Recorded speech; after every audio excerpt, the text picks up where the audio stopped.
Please like, share, and subscribe. Wishing you happiness and good luck every day. All right, let's talk about Kevin O'Leary. You know him, Mr. Wonderful, the guy on Shark Tank, who's famous for being, well, brutally honest. He'll tell an entrepreneur their business is a cockroach that needs to be squashed without even blinking. But behind that persona, there's a really specific philosophy, one that was forged in a few key moments in his life. So let's get into it. Let's explore the man behind the money. So get this. The whole thing starts here. A random guy comes up to him in an airport bathroom and says this to his face. Now, you'd think he'd be insulted, right? But O'Leary actually sees it as a compliment. Why? Because for him, that stranger was completely missing the point. He doesn't think he's being mean. He thinks he's just telling the truth. And that little story, it perfectly explains his entire worldview. See, he doesn't see himself as cruel or harsh. He actually calls himself the merchant of truth. He believes his job isn't to make you feel good. It's to speak the one language that truly matters in business, the language of money. To O'Leary, money has no feelings. It doesn't care if you're a good person or if you had a bad day. It's a force of nature, just like gravity. It's totally neutral. And if you really want to build wealth, you have to strip your own emotions out of the equation and start thinking the way money thinks. So here's the key takeaway. When O'Leary is being Mr. Wonderful, he believes he's just a vessel. He's channeling the cold, objective, unemotional nature of money itself. He's not trying to hurt your feelings. He's just translating the brutal facts of finance. That's his whole persona. But where did a worldview like this even come from? Well, it all started with his mother, Georgette. She wasn't just his mom, she was the architect of his entire financial philosophy. Seriously, the lessons she taught him as a kid became the absolute bedrock of his entire empire. Georgette was a sharp, pragmatic businesswoman. After her father passed away unexpectedly, she took over the family business when she was just 24 years old. For her, having her own money, tucked away in her own bank account, was non-negotiable. It wasn't about luxury, it was about one thing and one thing only, freedom. And this was her ironclad rule, the one she drilled into him. You save your money and you invest it, that's called the principal. And you never, ever, ever touch it. The only money you're allowed to spend is the interest or the dividends that your principal generates. A stock that didn't pay a dividend, to her, that was just gambling. This incredibly simple rule is the foundation that O'Leary Funds is built on to this day.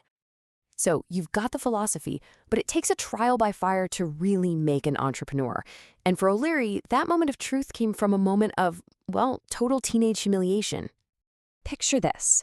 A young Kevin O'Leary gets an after-school job at an ice cream shop in the local mall. It's a pretty sweet gig, right? It's a great place to meet girls, he's good at scooping, and everything's going great. Then, on his second day, his boss comes out from the back. But she's not there to praise him. Nope.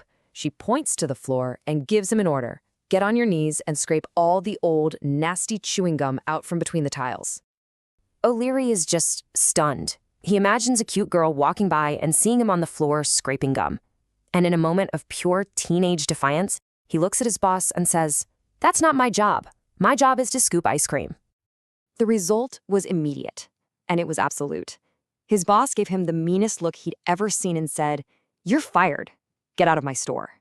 He literally rode his bike home with tears of rage in his eyes. But once the humiliation wore off, something profound clicked into place. He realized that when you're an employee, someone else has total control of your life, over your destiny. And he decided right then and there he would never work for a boss again. He wasn't born to be an employee. He was born to be an employer, serving clients and shareholders, the people who actually matter. And this brings us to the last major turning point of his youth. The ice cream shop taught him what he was, an employer.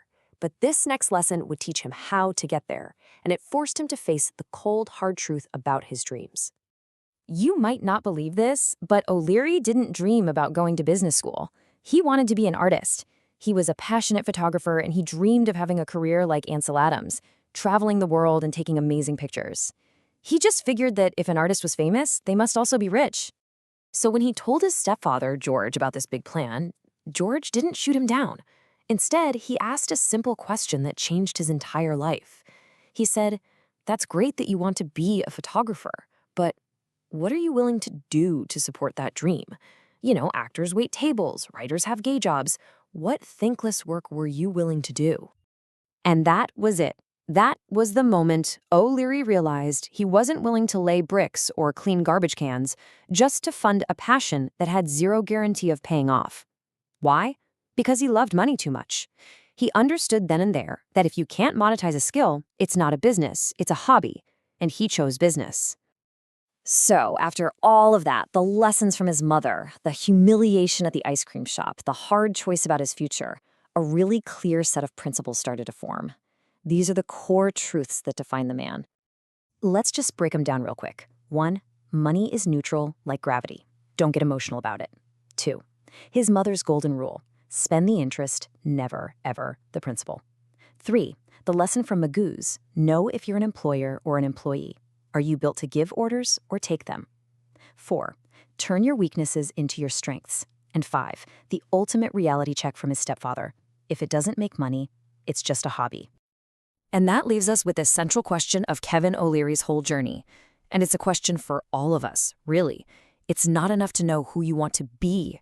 The real question, the one that matters, is this.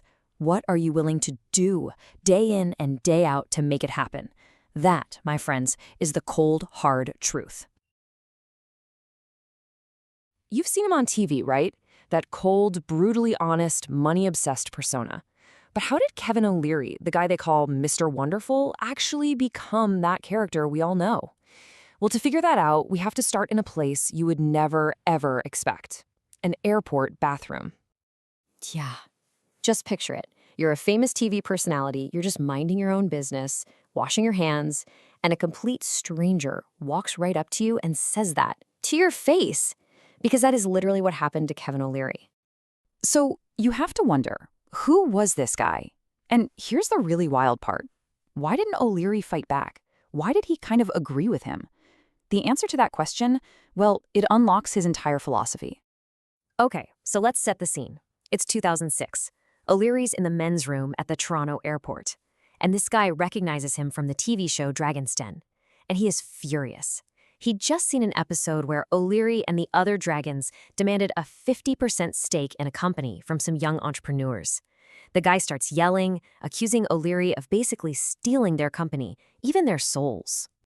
But O'Leary, he didn't even flinch. He just calmly explained that these entrepreneurs were new to the game, they needed experienced partners, and that kind of knowledge isn't free. The man was not having it. He calls him an asshole one more time, and O'Leary's response? He leans in close and says, assholes get rich because they're not afraid to ask for what they want. It's a shocking thing to say for sure, but for O'Leary, that moment is the key to everything. That whole airport showdown, it perfectly sums up this philosophy he has. He calls it being the merchant of truth. And it's not really about being mean for the sake of it. It's about protecting something he believes is way more valuable than anyone's feelings. See, for O'Leary, you can always make more money, but time, that's the one thing you can never get back. It's the only currency that's truly non-renewable, so he just refuses to waste a single second on stuff that's not going anywhere, on false hope, on polite little lies. To him, telling you the cold, hard truth is the biggest sign of respect he can show you, and himself. So what does this look like in the real world? He tells this great story. A salesman was pitching him on launching O'Leary funds in India. Partway through, O'Leary just knew it wasn't going to work. Too many obstacles. So he cut the guy off. The salesman, trying to save the deal, asks for a lunch meeting, just to lay the groundwork. O'Leary's answer? A hard no. Why? Because that hour for lunch, it's a withdrawal from his time bank. He's focused on what's working now, not some long shot. It's not personal. It's just about the currency of time. So where does a guy learn to be this pragmatic, this ruthless? O'Leary says it all came from one person, the first person who ever taught him a thing about money, his mother, Georgette. And to really get the merchant of truth, we've got to go back, way back, to Montreal in the 1950s to meet the woman who pretty much built his entire worldview from the ground up. And this is her, Georgette, holding a baby Kevin O'Leary. She was descended from a long line of Lebanese merchants, people who, as O'Leary says, had business just bred in their bones. And she would become the absolute foundation for every financial decision he ever made. Georgette was a force of nature. At just 24 years old, she took over her father's clothing business. And her ability to stay cool under pressure was legendary. I mean, there's this terrifying family story about her getting carjacked at gunpoint. And instead of freaking out, she starts a conversation with the guy, telling him her father would die of a broken heart if she were killed. She just calmly talked to him, using logic and empathy, until he got so worn down, he just took her cash and left. That's the kind of steal we're talking about. Her financial rules were just as tough, but they were also incredibly simple. First thing she ever did with her own money was open her own bank account. She taught Kevin, save 1/3 of every single paycheck, no exceptions. Invest that money in solid stocks that pay dividends, and this is the absolute golden rule. You only spend the interest. Never, ever touch the principal. That simple idea became the entire basis for his investment strategy. So in his childhood, you had these two totally opposite forces. On one side, you had his mom, Georgette, careful, pragmatic, someone who respected money. And on the other side was his biological father, Terry O'Leary. He was this big, charismatic salesman who lived for the moment, spending money as fast as he made it. So while his mother was building an exit strategy, his father became a walking, talking lesson in what not to do, and tragically died at only 37. But it wasn't just about his mother's lessons or his father's mistakes. There was another challenge in his childhood, something that he was deeply ashamed of, but would somehow become one of his greatest strengths. When he was 6 years old, Kevin O'Leary couldn't read like the other kids. He talks about this awful sinking feeling of a teacher calling on him, and he'd just stare at the page and see nothing but a jumbled mess of letters. Today, we'd call it dyslexia, but back then, for a little kid, it was just pure, white-hot shame. His mom put him in this special education program with a doctor named Margie Golick, and she changed his life. She taught him his brain wasn't broken, it was just wired differently. And she gave him these 5 principles that, he says, became his most powerful tools in business. They taught him how to stand up for himself, how to ask for what he needs, and to never stop asking questions until he truly understands. And that lesson is something he still uses every single day. Instead of trying to hide his weaknesses, he does the opposite. He shines a spotlight on them.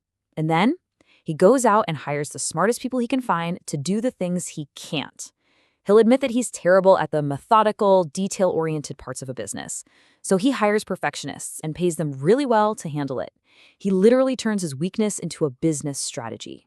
So let's put all the pieces together. You've got his mother's ironclad rules about money, you have the cautionary tale of his father, and you have him learning to turn his biggest childhood shame into a superpower. All of these threads, they all weave together into one single powerful idea.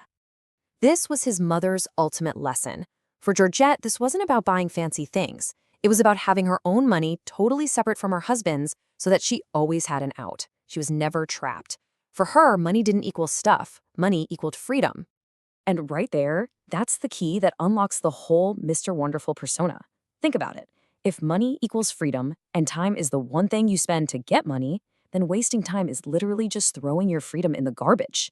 That's why he's the merchant of truth. It's why he's so blunt, why he cuts meetings short, why he can come across like an asshole in an airport bathroom. It all comes back to protecting the one resource that buys his freedom. Which really just leaves us with one last question to chew on. O'Leary's philosophy, the one he got from his mother, it's a very clear roadmap to financial freedom. But it's a road paved with brutal, unflinching honesty. So you have to ask yourself, is that a price you'd be willing to pay? So what's the real difference between a salesperson who's just good and one who's truly great? I'll give you a hint. It's not just about having a charming personality or a perfect smile. Today, we're going to dive deep and dissect the very DNA of what makes an incredible salesperson, the qualities that really separate the true closers from the rest of the pack. So let's just get right to it. Do you have what it takes? We're about to break down 5 absolutely essential traits of any master salesperson.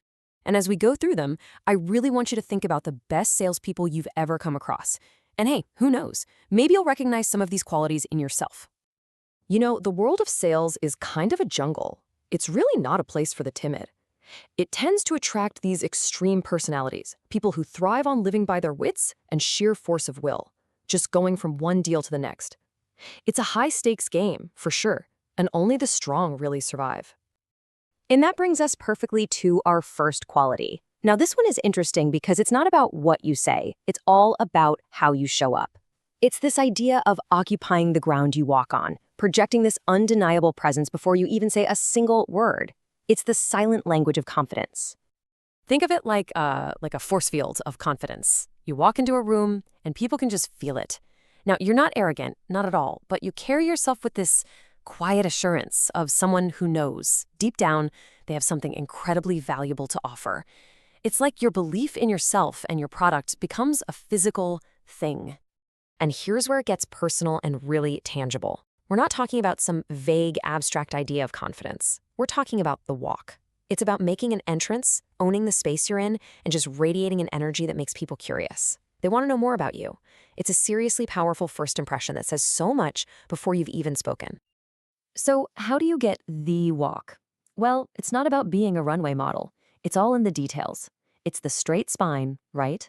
The steady gaze, that little hint of a spring in your step that just says, hey, I'm excited to be here. And yeah, it's about dressing the part. Not necessarily a stuffy suit, but in a way that shows you respect yourself and, just as importantly, the person you're meeting. But look, the walk is just the beginning. It'll get your foot in the door, but it is not going to close the deal. And that's where our second quality comes in, knowledge. Because let's be real, confidence without competence is just arrogance. You have to be the undisputed expert in the room. Okay, this right here is a total game changer. Most people think being an expert means you have to have all the answers all the time. But the truly great salespeople, they know that real expertise is actually about asking the right questions. It's having the humility and the confidence to say, you know what, I don't quite get that. Can you explain it again? Until you get to the absolute heart of the matter. It's about a relentless hunt for clarity, not just performing intelligence. Now we're at a quality that can absolutely make or break a salesperson: tenacity. And it's a real double-edged sword. If you wield it the right way, you're a hero. But if you get it wrong, well, you're just another annoying pest. That line between persistence and pestering is incredibly fine, and the best of the best know exactly where it is. We've all been on the receiving end of this one. You get a no before you can even finish your sentence. That's what we call the knee-jerk no. It's not a real objection, it's just a reflex, like a defense mechanism. The master salesperson knows how to spot it, how to sidestep it, and how to keep that conversation moving forward. So which one are you? A go-getter or a gadfly? The difference is absolutely crucial. A go-getter knows when to push and when to pull back. A gadfly? They just keep pushing and, honestly, they end up wasting everyone's time. The key is knowing which no is a real, solid no, and which one is just a not right now. And that actually brings us to a super important distinction that will help you avoid being that gadfly. It's the difference between being nice and being kind. Now, that might sound like we're just splitting hairs, but I promise you, in the world of sales, this is a game changer for building real, lasting relationships. Let's be honest for a second. We've all met the nice salesperson. They're all smiles, all compliments, telling you exactly what they think you want to hear. But do you really trust them? Now, think about the kind salesperson. They might not always tell you what you want to hear, but you know deep down they're telling you the truth. They're not just trying to make a sale, they're actually trying to help you. So, who would you rather do business with? It's a no-brainer. At the end of the day, it's simple. Nice is a tactic.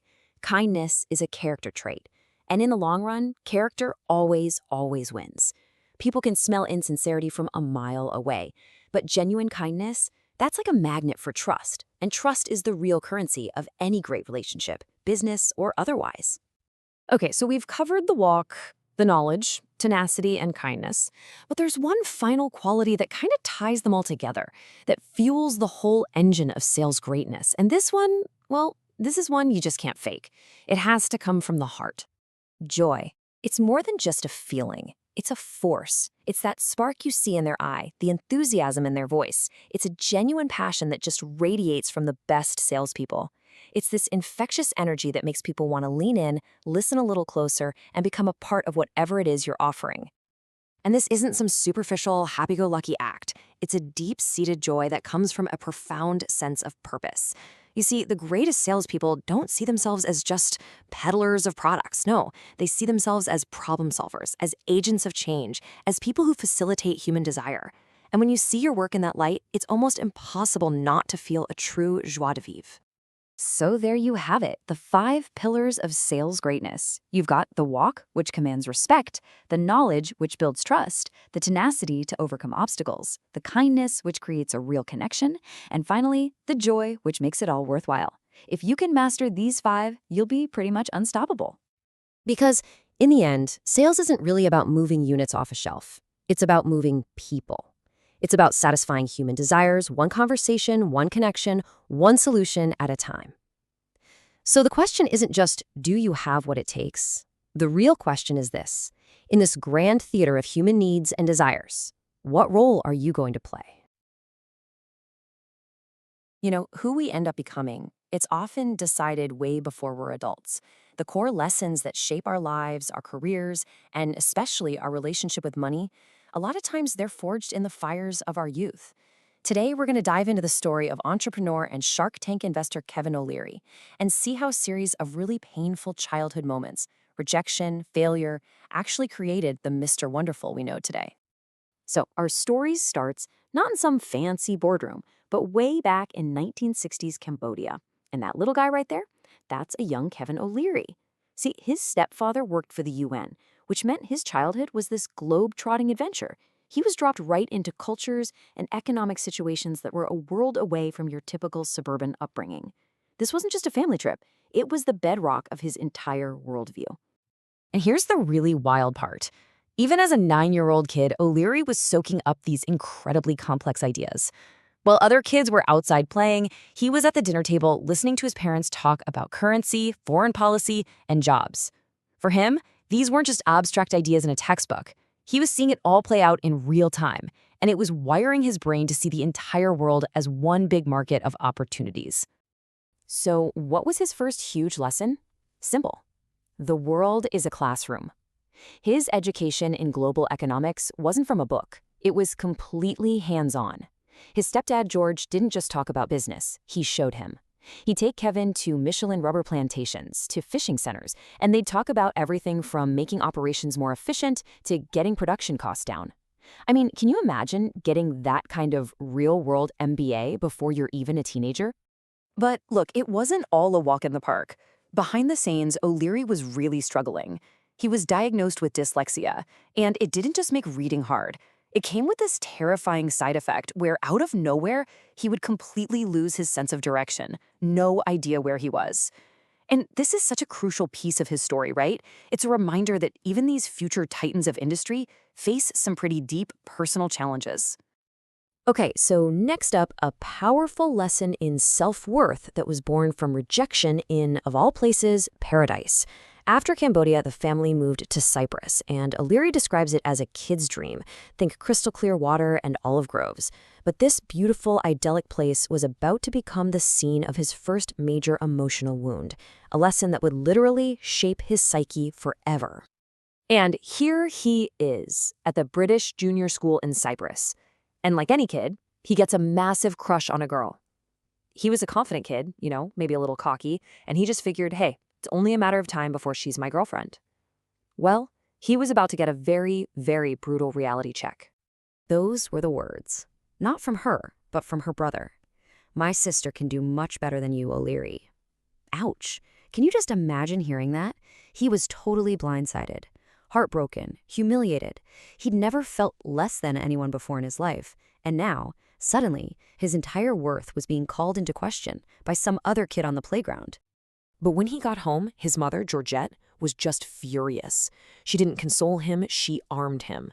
She got right in his face, pointed her finger, and told him that no one is better than any other person. It's not even possible. And that was the lesson. Your self-worth is yours to control. You don't let anyone else define it for you. So, just as he's processing that lesson in emotional toughness, he gets hit with his next big trial. And this time, it wasn't about a girl. It was an academic failure, but a failure so big it was going to physically rip him away from his family and send his life down a path he never, ever expected. Just try to imagine the shock here. He takes the entrance exam for the one and only English high school in all of Cyprus, and he fails. And we're not talking just failed. He failed so badly, they flat out denied him admission.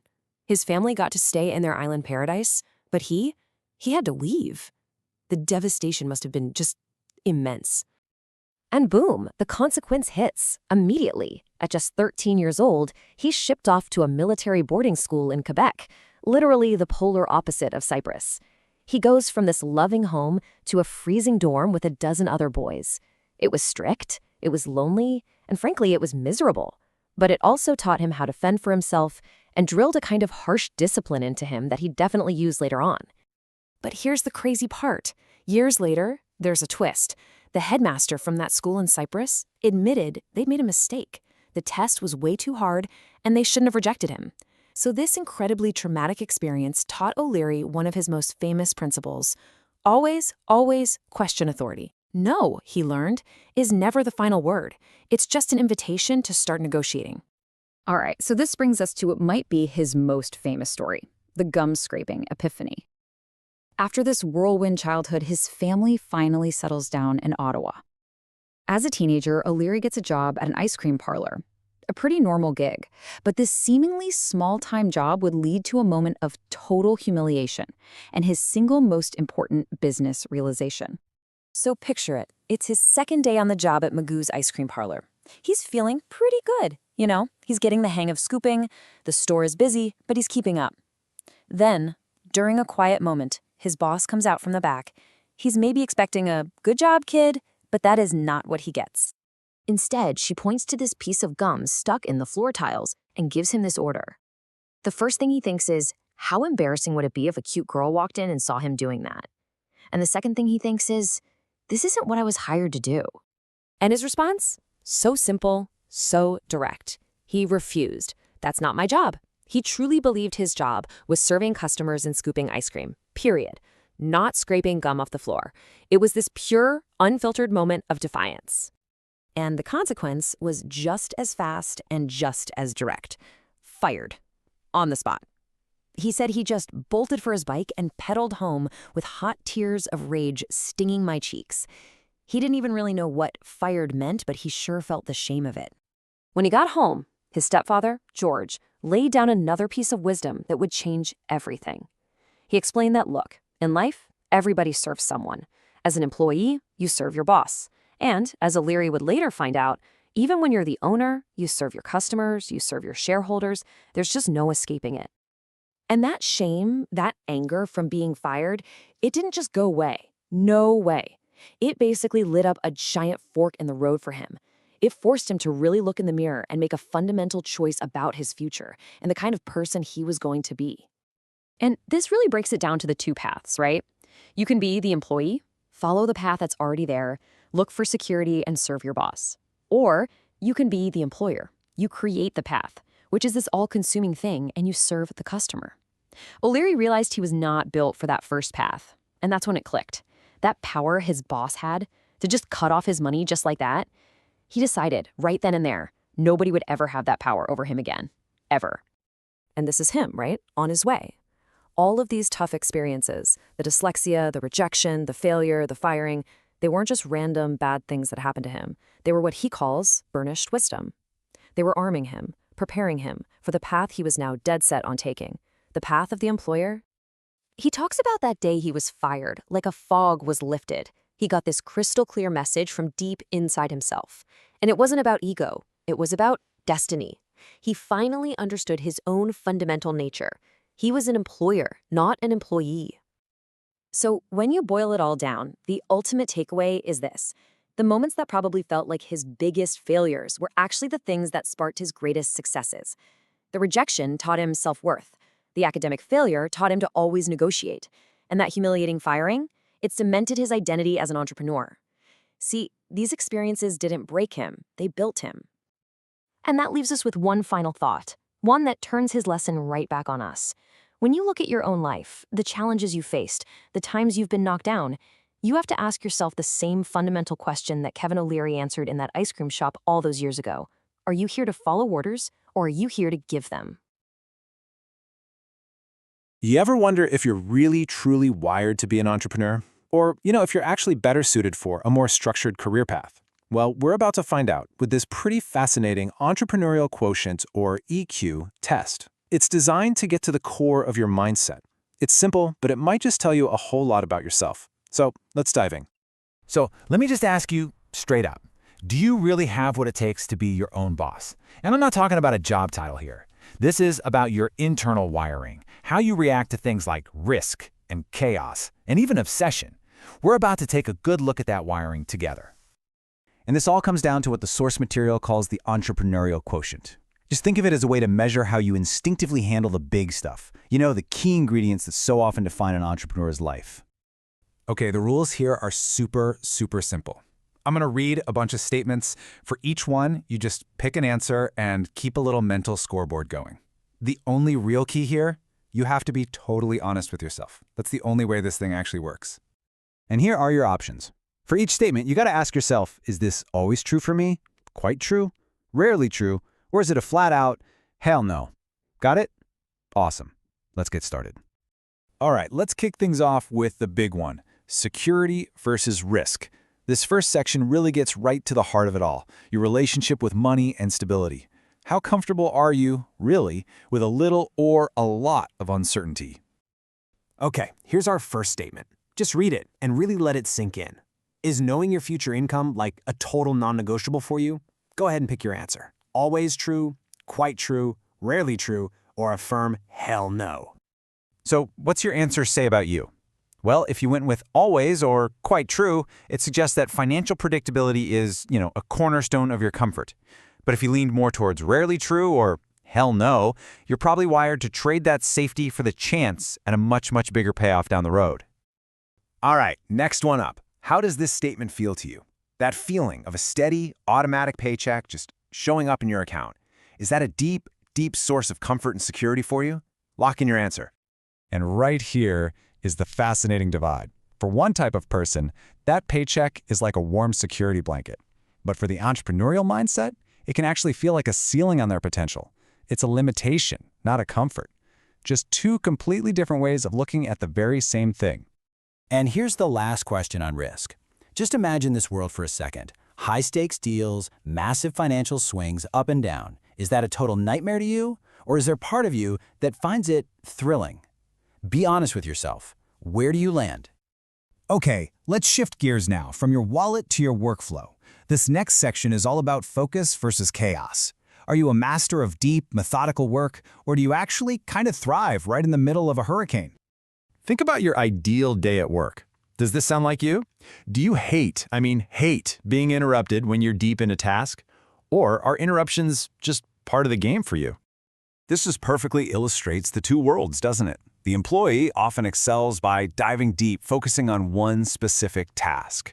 The entrepreneur, though, man, their life is a life of constant interruption. They're juggling marketing, sales, HR, and strategy, probably all before lunch. All right, think about this next one, your job description. Do you like having your duties spelled out, crystal clear, with really predictable boundaries? Or does that idea of a rigid structure feel, I don't know, a little bit like a cage? And now for our final and maybe the most revealing section, balance versus obsession. This is all about the fundamental role that work plays in your life. Is it just one piece of the puzzle, or is it the whole puzzle? Okay, this is a big one. Is that hard line between your work life and your personal life absolutely essential for your happiness? Think about those hockey games, your hobbies, just general downtime. How critical is that stuff to you? You know, the difference here couldn't be clear. One path is all about protecting that personal time, building a wall around it. The other path sees the business as life. It's not something you try to balance. It's something you are completely and totally immersed in. Last question of the whole test. How do you feel about your 8 hours? Is sleep completely sacred to you, or is it something you're willing to trade away to hit a go? All right, pens down, the test is over. Now it's time for the fun part. Let's tally up those answers and see what they might suggest about the path you're really built for. So just take a second. Where did you land? Were you mostly answering with always true and quite true? Or was your mental tally just filled with a bunch of rarely trues and hell no's? Okay, so if you found yourself mostly saying always or quite true, the source material suggests you're probably wired for the corporate structure. And let's be really clear, that can be an amazing thing. It often means less stress, more personal freedom, and honestly, a very healthy way to live. Now, if you are mostly in that rarely true or hell no camp, well then you might just be built for the entrepreneurial ride. That's a path that's defined by anxiety and uncertainty, but it's also the path with the potential to create incredible wealth and opportunity. It is so important to see that neither path is better. They're just different. But hang on, there's one last really crucial idea to understand about that entrepreneurial path. It's not just about the sacrifice. It's about finding a strange kind of joy inside that sacrifice. And this right here, this is the core paradox. For the true entrepreneur, all the things that look like pure misery from the outside, the chaos, the sleepless nights, the constant pressure, for them, those are the very ingredients of a deeply fulfilling life. The struggle itself actually becomes the reward. So, as we wrap this up, the real question isn't which path is the right one, but which path is right for you. The thrilling, unpredictable ride of your life, or the steady, comfortable journey. Your EQ might just hold the answer. You know, before he was Mr. Wonderful and Shark Tank, Kevin O'Leary had to make a choice. A really fundamental choice that, honestly, ended up defining his entire life. It's this constant battle, right? Between passion and profit. Between what you dream of being and what you're actually willing to do. So let's get into it. Let's unpack the mindset that turned a kind of punk rock photographer into the guy they call Mr. Wonderful. So let's meet the young Kevin O'Leary. Back in high school, he was not dreaming of boardrooms and balance sheets. No way. He was an artist. He was a photographer, had a great eye, and absolutely loved spending hours in a darkroom. The whole idea of a traditional 9-to-5 job? He hated it. But there was a pretty big conflict brewing. And there it is. That's the core conflict that shaped his entire career. See, O'Leary wanted that creative freedom that artists have, but he also really wanted the financial freedom that comes with being a businessman. He thought he could have both, but he was about to learn a lesson the hard way. Just because you have talent doesn't mean you're going to get rich. Okay, so his late teens, well, in his own words, they were a bit of a blur. He was partying, not studying. His future was looking, let's just say, not great. And then, bam, reality hit him. Hard. This is what was left of his mom's BMW after he blew through a red light and got T-boned by a taxi. It's a miracle, but everyone walked away okay. The car, though, completely totaled. For O'Leary, this wasn't just a car crash, it felt like a life crash. He realized if he kept going down this path, he was going to end up dead, or maybe even worse in his mind, totally broke. The sound of those screeching tires was his wake-up call. And this led to this incredibly powerful moment of self-realization, which he boils down to this. Grow up. Punks don't get rich. He understood that this whole rebellious punk thing he had going on, it was a one-way ticket to failure, not fortune. It was time to get serious. It was time to get serious about making money. And he framed this realization in a pretty brilliant way. For every Mick Jagger, who, yeah, is a rock star, but is also a financial genius, there are tons of broke Ramones. As you can see here, the difference isn't the talent. It's the business sense. It's about actually respecting every single dollar. So, with this new mindset, he has this really important conversation with his stepfather, George. And it was a talk that gave O'Leary the single most important question of his entire entrepreneurial life. His stepfather just completely reframed the whole thing with this one question. It's not what do you want to be, it's what are you willing to do in order to be what you want to be. That little shift, that changes everything. He wasn't asking about the destination, he was asking about the brutal, ugly, unglamorous journey to get there.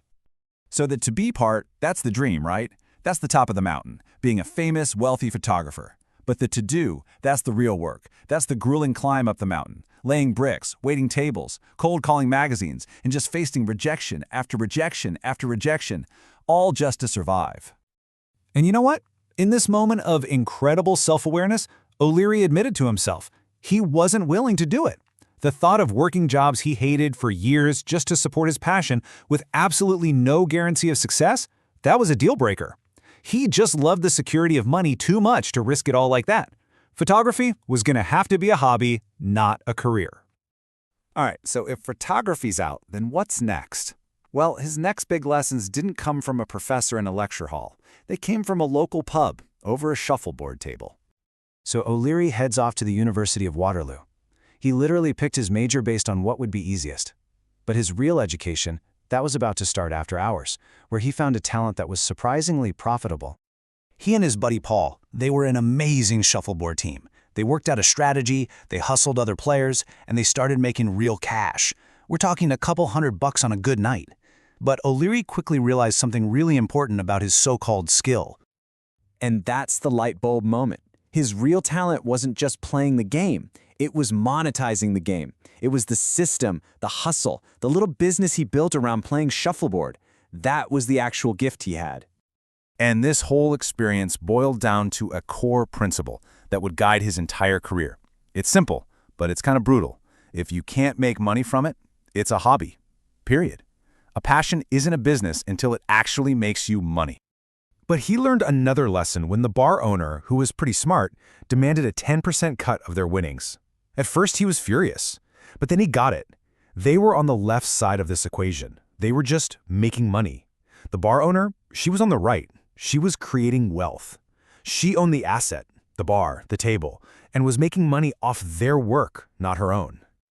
So, armed with these lessons, O'Leary knew he needed some real-world corporate experience before he could start his own thing. He entered a phase he calls his magpie years. So, between his MBA years, he gets a summer job at the food giant Nabisco. His mission, handed down from the top, was simple and direct.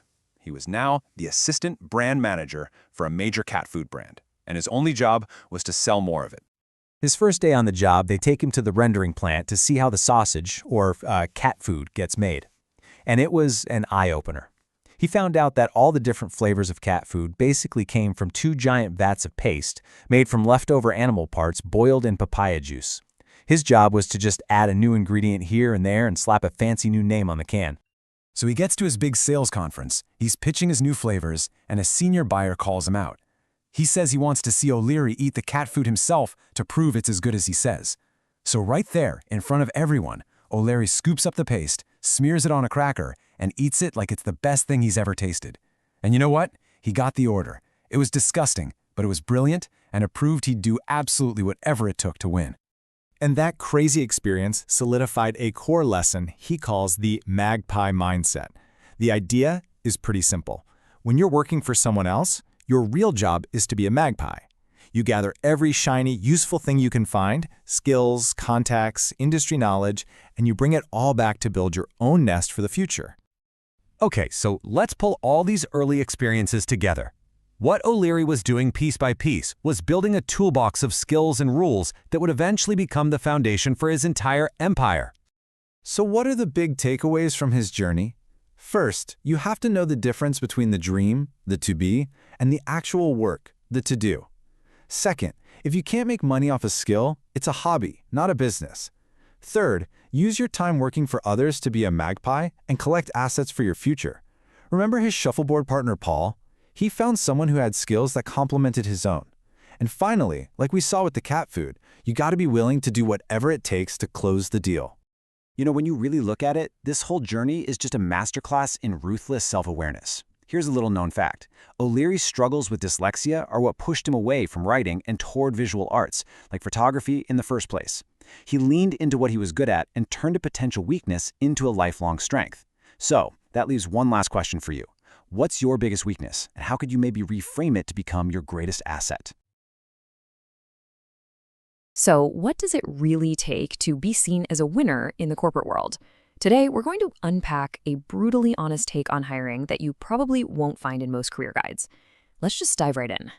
The whole idea we're digging into today starts with this, well, there's no other way to put it, this absolute bombshell of a quote. You're all nothing burgers until you earn cash for me. Wow. It's blunt, it's aggressive, and honestly, it perfectly sets the stage for the entire philosophy we're about to explore. This one idea is the key to everything else. So, what in the world is a nothing burger? Well, according to this mindset, it's pretty much anyone who hasn't proven they can make money. The core idea here is that your fancy degrees, your potential, your great personality, none of it really matters until you can directly, and I mean directly, contribute to the bottom line. Your value isn't just assumed, it has to be proven with cold, hard results.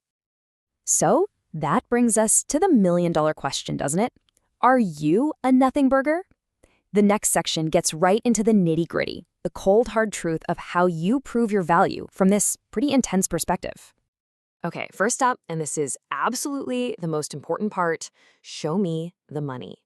According to this philosophy, your number one job, before anything else, is to prove you're a value add in the most literal sense of the word. You have to show you can generate revenue. And look, the advice here is incredibly direct. We're not talking about vague promises or team player skills. It really just boils down to two things. First, you gotta show your past results. And don't be shy about it. State exactly how much money you made for your last company. Second, you need to present a clear plan that details how you're gonna make even more money for them. It's all about that bottom line. The next point is all about your willingness to travel. And the source material is really firm on this. You know, despite all our technology, all the Zoom calls and emails, the thinking here is that big money requires FaceTime. A true winner is expected to be on the road, sometimes for long stretches, to get the deal done. It's presented as completely non-negotiable. But, you know, it's not just about the tangible results. Next up is character, which, believe it or not, is presented as being just as important as your ability to rake in the cash. And this is a really fascinating take on character. Be unfailingly honest about your failures. Don't try to hide or downplay your screw-ups. The logic is actually pretty simple. A good employer is going to find out anyway, so you might as well just own it. Putting your mistakes right there on the table and showing what you've learned is seen as a true sign of a winner. Now we get to something a little more abstract. The fourth trait of a winner is described as having an aura that sizzles like an isotope. It's a pretty memorable phrase for sure, but what does that actually look like in a real person? So what does that sizzle really mean? Well, it's described as this kind of electric glow. It's a complete lack of defensiveness when somebody challenges you. It's a relaxed kind of humility. But ultimately, it's that intangible quality that just makes people want to be around you. A presence that signals confidence and competence, but without any of the arrogance. All right, let's bring it back down to earth and get practical again. The final point is about the very first impression you're ever going to make, your resume. How you present yourself on paper matters a lot. And the philosophy here could not be clearer. You see that trash column? All that complicated, multi-page stuff full of fancy jargon? That gets tossed. What they want is in the keep column. Something crisp, clean, with simple language, and as short as you can possibly make it. Clarity and directness win every single time. And this quote right here, this just perfectly captures the entire philosophy behind that simple resume. An MBA is nice, sure, but proven results will always trump academic credentials. The bottom line is crystal clear. They'll choose the moneymaker over the scholar any day of the week. So after all that, what's the core idea that ties all these different points together? Let's try to distill this whole winner's mindset down to its most essential message. What's the real takeaway here? It really all boils down to this. First, job security is basically an illusion. You're only safe as long as you're actively earning money for the company. Second, your number one job is to prove your value as a moneymaker, first and foremost. And third, in this worldview, your intrinsic value as a professional is directly tied to your ability to generate cash. And all of this leaves us with one final big question to chew on. Is this framework the cold, hard truth of how business really works, a necessary reality for anyone who wants to get ahead, or is it a deeply cynical view that just reduces our professional value down to dollars and cents? That's something to think about. Thanks for tuning in. How on earth does someone go from a creative job, like being a TV producer, to the absolute cutthroat world of tech and build an empire from the ground up? Well, today, we're going to unpack the incredible story of an entrepreneur who did exactly that, turning a tiny buyout into the seed money for a software giant. It all really kicks off with this simple but powerful idea: lose a paycheck, gain a business. You see, making that leap from employee to owner isn't just a change of scenery. It's a total mind shift in how you look at work, at risk, and at reward. It's all about trading that steady, comfortable security for a shot at a massive opportunity. So yeah, that's the big question, right? It sounds kind of crazy. How do you go from dealing with film reels and hockey stars to floppy disks and software licensing? Well, let's dive in and see exactly how we pulled it off. All right, so our story starts not in Silicon Valley, but in the world of Canadian television. It begins with a company called Special Event Television, where the founder had this moment and thought, why am I working for other people when I could be the one creating the work myself? So the company found its sweet spot pretty fast, creating all this popular hockey content for Canadian TV. They were making everything from short films to shows about NHL legends, but their absolute home run, the show that really started printing money, was an interview program called Don Cherry's Grapevine. And working with a personality like the charismatic and, let's face it, controversial Don Cherry, wow, that was a masterclass in how to grab an audience's attention. These 4 rules, especially that idea of being the antagonist and never ever being boring, were lessons in branding that would come in surprisingly handy down the road.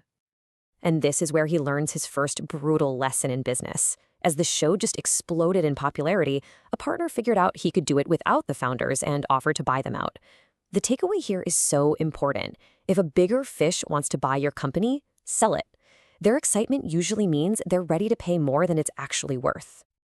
So, that buyout money, we're talking about 25 grand. It was enough for a down payment on a house, sure, but it also bankrolled a brand new obsession that was just bubbling up in the early 80s, the personal computer. And just get a load of what portable looked like back then. This Osborne PC was nearly $2,000 and weighed a whopping 25 pounds. This was the high-tech gear he was playing around with while still doing freelance TV graphics work on the side. And this is the lightning in a bottle moment. He's at a local computer club meeting, and a programmer named John Freeman shows off some software he wrote. It automated this mind-numbingly tedious process of creating TV graphics, a job that used to take hours and hours. In that one instant, a whole new business was born. Okay, so they've got this incredible product, a real game changer, but how do you turn one piece of software into a fortune when you have no way to actually make or sell it? Well, this is where the strategy gets absolutely genius. The answer? It was all about licensing. I mean, think about it. Why go through the nightmare of building a huge company from scratch when you can just let the established giants do all the heavy lifting for you? They handle the manufacturing, the marketing, the distribution, and all SoftKey had to do was collect a small fee for every single unit sold. And this slide just lays it out perfectly, doesn't it? On the left, you've got the old way, a total headache of logistics and money. But on the right, the licensing model, it's just so beautifully simple. You invent, you license, and you collect the checks. You basically get to skip all the worst parts of building a business. And that was the secret sauce right there. So many entrepreneurs get hung up on wanting a big price for each thing they sell. But SoftKey's founders were smart. They were willing to take just pennies for their software because they weren't selling it one by one. Nope, they were getting it bundled with printers, and printers were selling by the millions. And you know what? Pennies times millions? Well, that adds up to a whole lot of dollars. So they had the product, they had the model, but let's be real. In the beginning, they were literally just 2 guys in a basement. They had to project this image of success long before it was actually real. They had to fake it till they made it. And here it is, behold, the global headquarters of SoftKey Software, a snowy house in Toronto. I mean, it's a fantastic reminder that every huge company starts somewhere, and usually it's not glamorous at all. So to make themselves seem bigger than they were, they got creative. They'd answer the phone with this big corporate-sounding name. They'd put people on hold by literally just covering the phone with their hand. They even added Suite 202 to their address. You know what that was? An upstairs bedroom. They even borrowed a friend's fancy office one time to impress an exec who's flying in. They acted the part until it became reality. But you can only hustle so far, right? And like pretty much every startup story you've ever heard, SoftKey was about to hit a wall that could have ended everything. They were bleeding cash, and they desperately needed a major investment to grow. And after a ton of pitching, they got it. $250,000. Can you imagine the relief? This was it. The money that would let them hire people and really scale up. You just know they were ready to pop the champagne. And then, disaster. The investor calls the night before the deal is supposed to close and backs out. Just pulls the plug. No good reason, just changed his mind. And just like that, the company goes from being on top of the world to the absolute edge of bankruptcy. With payroll coming up and absolutely nothing in the bank, there was only one move left. A Hail Mary. He had to call his mom. She wrote him a personal check for $10,000. Now, that's not a fortune, but it was just enough. Enough to make payroll, enough to keep the lights on. It bought them a little more time. It literally saved them. And surviving something like that, a true near-death experience, it changes you. It hardened the company's leadership and forged a new, absolutely ruthless business philosophy. Turns out, almost losing everything is one heck of a teacher. So, lesson number 1, deal with your problems fast and without mercy. The founder started seeing a problem employee as a kind of cancer in the company, something you have to cut out immediately before it infects everyone else. The rule became simple. The moment you think someone's not the right fit, they're gone. No second thoughts, no second chances. And the second lesson was all about the personal price of that kind of success. I mean, building a company like this isn't your typical 9 to 5. It becomes your entire life. It's a complete, all-consuming obsession. You forget what a balanced life even is. You're living, breathing, and sleeping the business 24/7. And that really brings us to the big question at the heart of this whole story, doesn't it? From a TV studio to a software empire, the path to massive wealth was paved with brilliant strategy for sure, but also with total personal sacrifice and a ruthless focus on the bottom line. So, I'll leave you with this. Is that price worth paying? Welcome to The Explainer. Today, we're going to break down a really powerful framework from our source material on how to build a team that is, well, just designed to win. Okay, let's just dive right in with this, a super direct idea. To build a great team, you need a merciless mindset. Yeah, it's a pretty provocative way to start, but you know what? It really sets the stage for a no-nonsense approach to building your crew.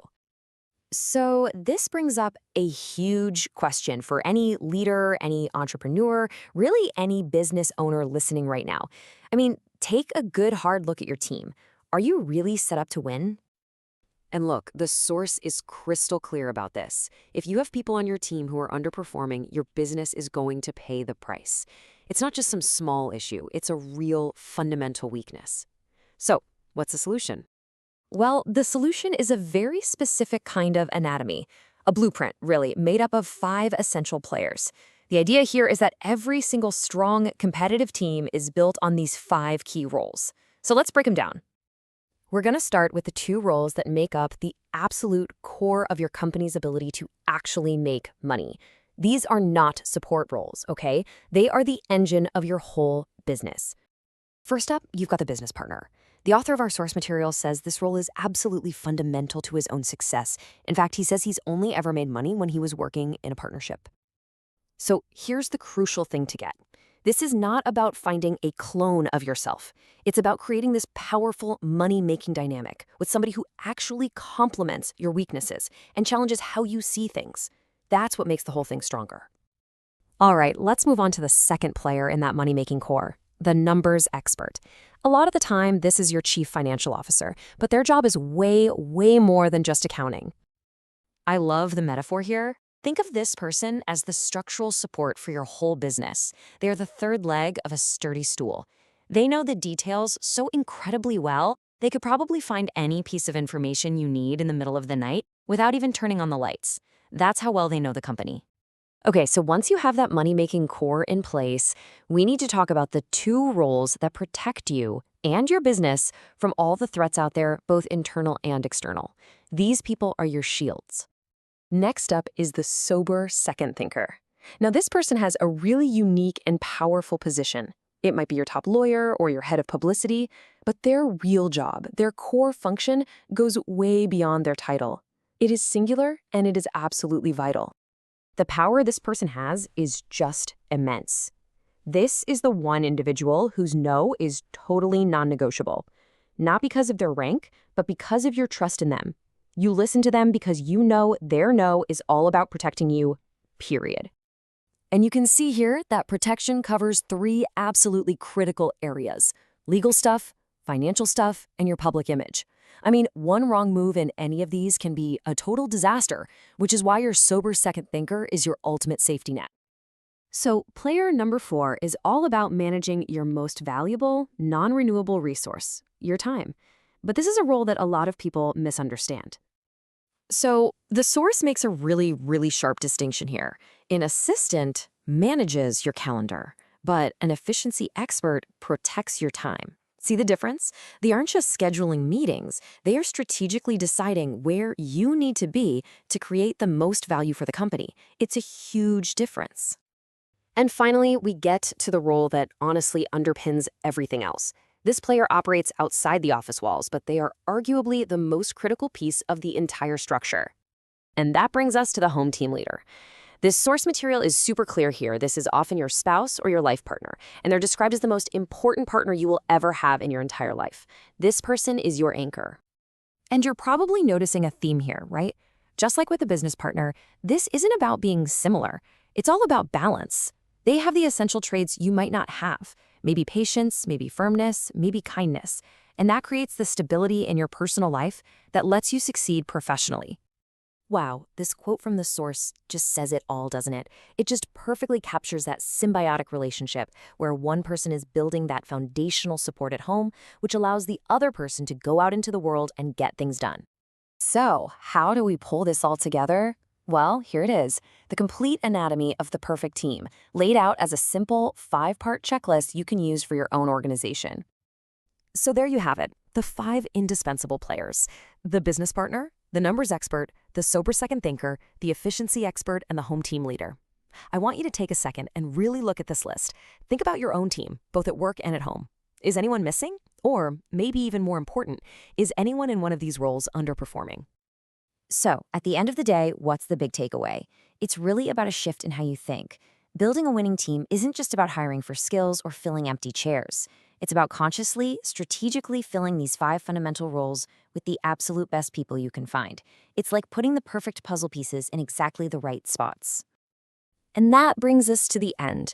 So we want to leave you with this one last thought, a question that brings it all full circle, right back to that merciless mindset from the beginning. Thinking about this whole framework, who is the next person you really need in your boat? All right, let's break down an incredible story. We're going to look at how a company that was literally on the verge of collapse completely turned things around and revolutionized an entire industry. And believe it or not, it's a story that involves ruthless efficiency, a massive gamble, and a lesson learned from cat food. And that quote right there from Kevin O'Leary himself really says it all. He's looking back on the single most important decision he ever made. This is the story of his company, SoftKey, and how he realized that to save his business, he actually had to give half of it away. So let's set the scene. It's the early 1990s, personal computers are exploding, and SoftKey is totally riding that wave. They're making all this popular educational software, and from the outside, man, things looked amazing. But behind the scenes, it was a total mess. A crisis was brewing. And O'Leary, he admits it himself. Operations, logistics, that stuff was his blind spot. The company was just awful at filling orders and getting products out the door. I mean, they were selling like crazy, but they just couldn't deliver. And this really gets to the heart of the problem. You've got sales just going through the roof, but the company was bleeding money. Every single new sale was actually digging them into a deeper and deeper hole. That ship was sinking, and it was sinking fast. Now, someone else was watching all this go down. A guy named Michael Perrick. His private equity firm had sunk almost $1 million into SoftKeys, and they sent him to figure out why in the world their investment was going south. So O'Leary meets with Perrick, and Perrick just nails it, laying out all the company's problems. And O'Leary does something absolutely insane. He offers this guy he barely knows an equal partnership, 50% of the entire company, to come in as CEO and fix the whole operations mess. O'Leary knew, deep down, his own weaknesses were about to kill his dream. And with Perrick on board, they built what O'Leary called his superheroes of capitalism. You had O'Leary, the sales guy. Perrick was the strategy and operations guru. Then they brought in Scott Murray, a total numbers genius, to lock down the costs. And with Tony Borden running U.S. sales, this team was basically a powerhouse built for one thing: super aggressive, super efficient growth. So the new team is in place, and right away they face a massive test. Walmart announces it's about to dedicate a ton of shelf space to consumer software. I mean, this was the big leagues, and somehow O'Leary lands the pitch meeting. O'Leary walks into that meeting just brimming with confidence. He pitches SoftKey as the only company you need, the one-stop shop for everything from education to entertainment. And he's proud to say they're already the cheapest guys on the market. But the Walmart buyer, he was not impressed. He just takes a puff from his cigar and drops a complete bombshell. Forget $40. If SoftKey wants to be in Walmart, their software has to sell for $19.99, a price that just seemed completely and utterly impossible. O'Leary was just floored. He actually thought the guy was joking. But no, the buyer made it crystal clear. This was not a negotiation. You either meet the price or one of the 6 other companies waiting outside will. It was the deal of a lifetime with a brutal ultimatum attached. And here's the crazy part. Against all logic, O'Leary shakes his hand and says yes. He walks out of there with a $5 million purchase order, leaving his team with a problem that seemed impossible to solve. I mean, to fill that order, they'd have to sell to Walmart for just over $12 a pop. How on earth could they do that without going bankrupt? So O'Leary flies back, calls an emergency meeting with his superheroes, and lays it all out. They have to figure out how to make a $20 product. But, and this is crucial, he reframes the whole thing. He says, this isn't a production problem, guys. This is a marketing problem, and he was the one who was going to solve it. So you look at their books, and one number just jumps off the page. A massive 24% of their operating costs were going to research and development. Another 12% on advertising. See, creating brand new software from the ground up was insanely expensive, and it was absolutely killing their profit margins. As the team is brainstorming, focusing on their biggest sellers, reading and math software, it hits O'Leary like a bolt of lightning. A lesson from his very first job selling cat food for Nabisco comes rushing back to him. And right there, that's when he has the epiphany that changes everything. Okay, so stick with me here because this is brilliant. At Nabisco, they didn't invent a whole new kind of cat food for every single flavor. No way. They started with 2 core bases, liver and fish, and then they just created dozens of different products right on top of that. O'Leary realized SoftKey could do the exact same thing. They could stop building expensive new software engines and instead just create endless variations on the 2 core engines they already had, reading and math. This wasn't just about cutting costs. It was a total shift from treating software like some fancy custom product to treating it like a scalable mass-market good. And the result? Oh, it was staggering. By switching to this new model, they were able to fire 2/3 of their entire development team and slash their R&D budget from 24% all the way down to just 11%. They had found the path. They had figured out how to make money at Walmart's impossible price. So armed with this revolutionary, radically cheaper way of making software, SoftKey didn't just survive the Walmart deal. They used it as a weapon to go out and conquer the entire consumer software industry. Their new playbook was, to put it mildly, aggressive. It turned the entire industry on its head. They would license cheaper versions of expensive software, make knockoffs that were just different enough to be legal, and, this was the big one, they stopped competing and just started acquiring. They'd buy up competitors just to absorb their products and fire their staff. And the critics, they were absolutely furious. They called O'Leary a schlockmeister, saying he treated software like a cheap commodity, like a box of cookies. And his response was basically, "You're damn right I do. Why shouldn't I?" He believed software should be affordable for everybody, not just for the rich. So, what are we supposed to make of all this? O'Leary's strategy was, without a doubt, brutal, but it also democratized an entire industry, bringing educational tools into millions of homes that never could have afforded them before. And that leaves us with one last big question. At what point does ruthless capitalism actually become a democratizing revolution? Building a business is tough, right? But building it with partners, well, that can feel downright impossible sometimes. Today, we're going to break down 5 rules for creating a partnership that doesn't just work, it becomes totally unbreakable. Let's dive in. So, you have to wonder, what's the secret sauce? I mean, we all hear these legendary stories about duos who literally changed the world. But then you also hear the horror stories, the bitter breakups that just completely sink these amazing companies. So what separates the winners from the disasters? Well, it turns out there's actually a playbook for this. And here it is. This is our roadmap. We're about to walk through 5 simple but super powerful rules that came from a team that built a multi-billion-dollar company. Let's kick things off with how you even begin to build that team. Okay, rule number 1, find your opposite. Now, this might sound a little counterintuitive. You're not looking for your clone. The whole point is to build a team with skills that complement each other, so every single part of the business has a real expert at the helm. Let's look at a perfect example. The leadership at the learning company. You have Michael Parrish as CEO, running all the operations. Then there was Scott Murray, the CFO, who was a master of finance and acquisitions. And finally, the author, whose entire world was sales and marketing. See how that works? Each partner owned their lane, with basically zero overlap. And this is what you get. A team with no gaps in the armor.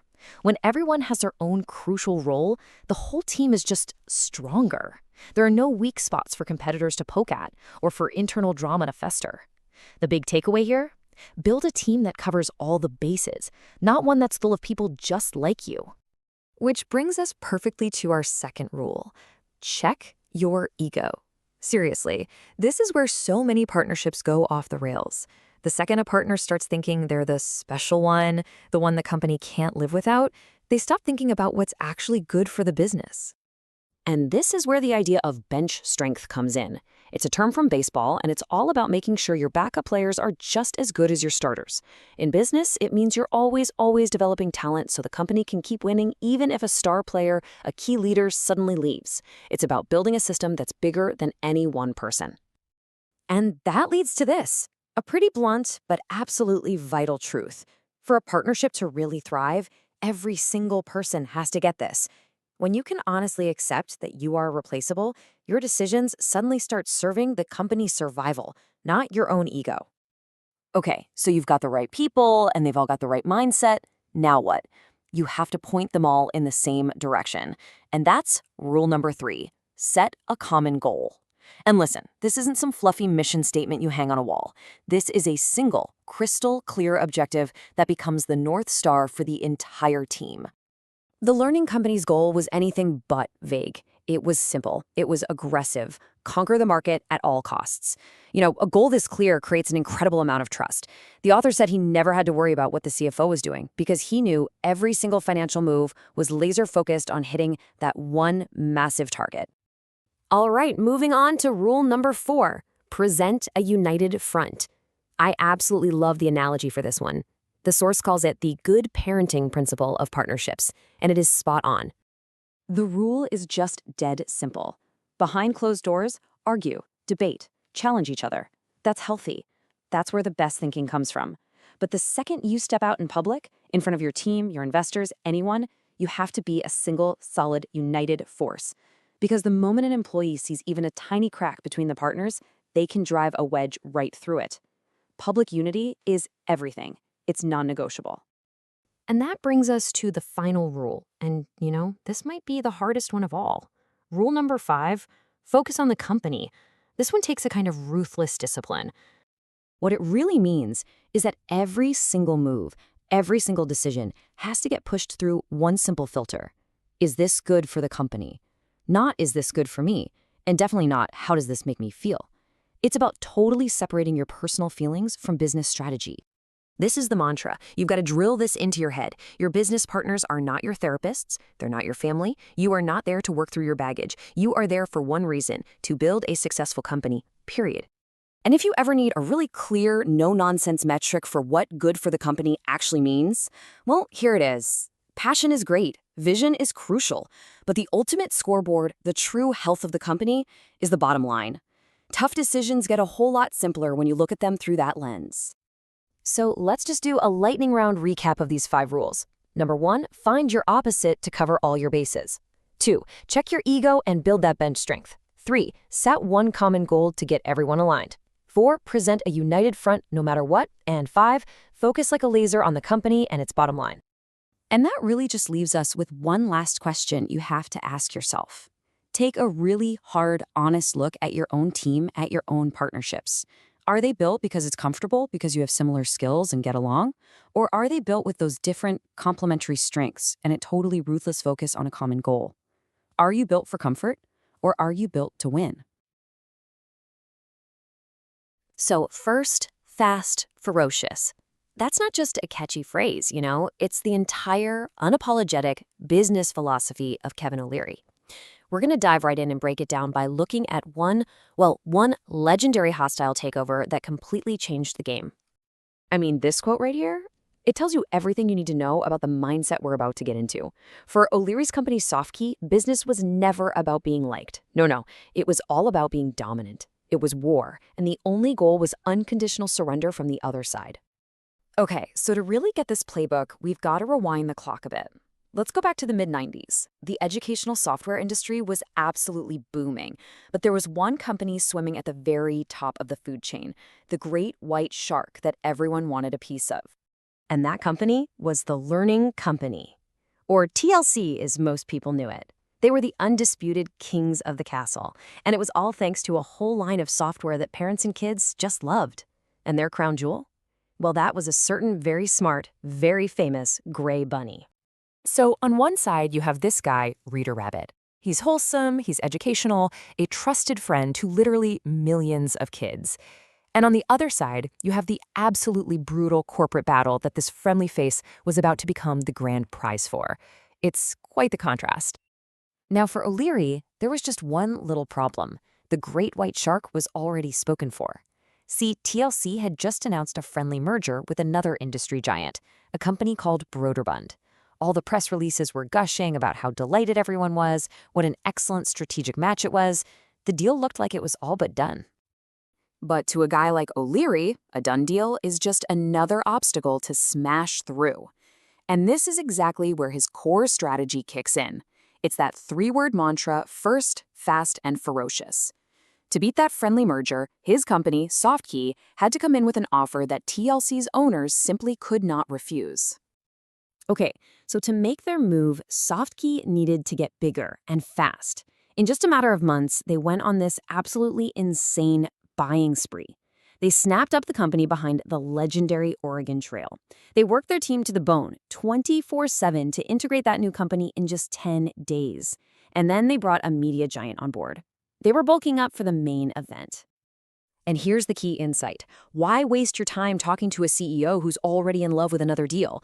O'Leary knew that at the end of the day, CEOs are just employees. The real power, that lies with the shareholders, and their only true allegiance is to their own bottom line. So that's exactly what SoftKey did. They went completely over the heads of TLC's management. They went straight to the shareholders with a $600 million all-cash hostile takeover bid. This move sent absolute shockwaves through the industry. It was audacious, it was aggressive, and if you were a shareholder, well, it was incredibly compelling. I mean, just look at the difference here. It's night and day. Broderbund was offering stock in a nice, friendly merger. SoftKey, on the other hand, dropped a mountain of cold, hard cash on the table in a hostile takeover. As O'Leary himself would say, people are infinitely greedier than they are competitive. And he was right. The TLC shareholders couldn't resist. SoftKey won.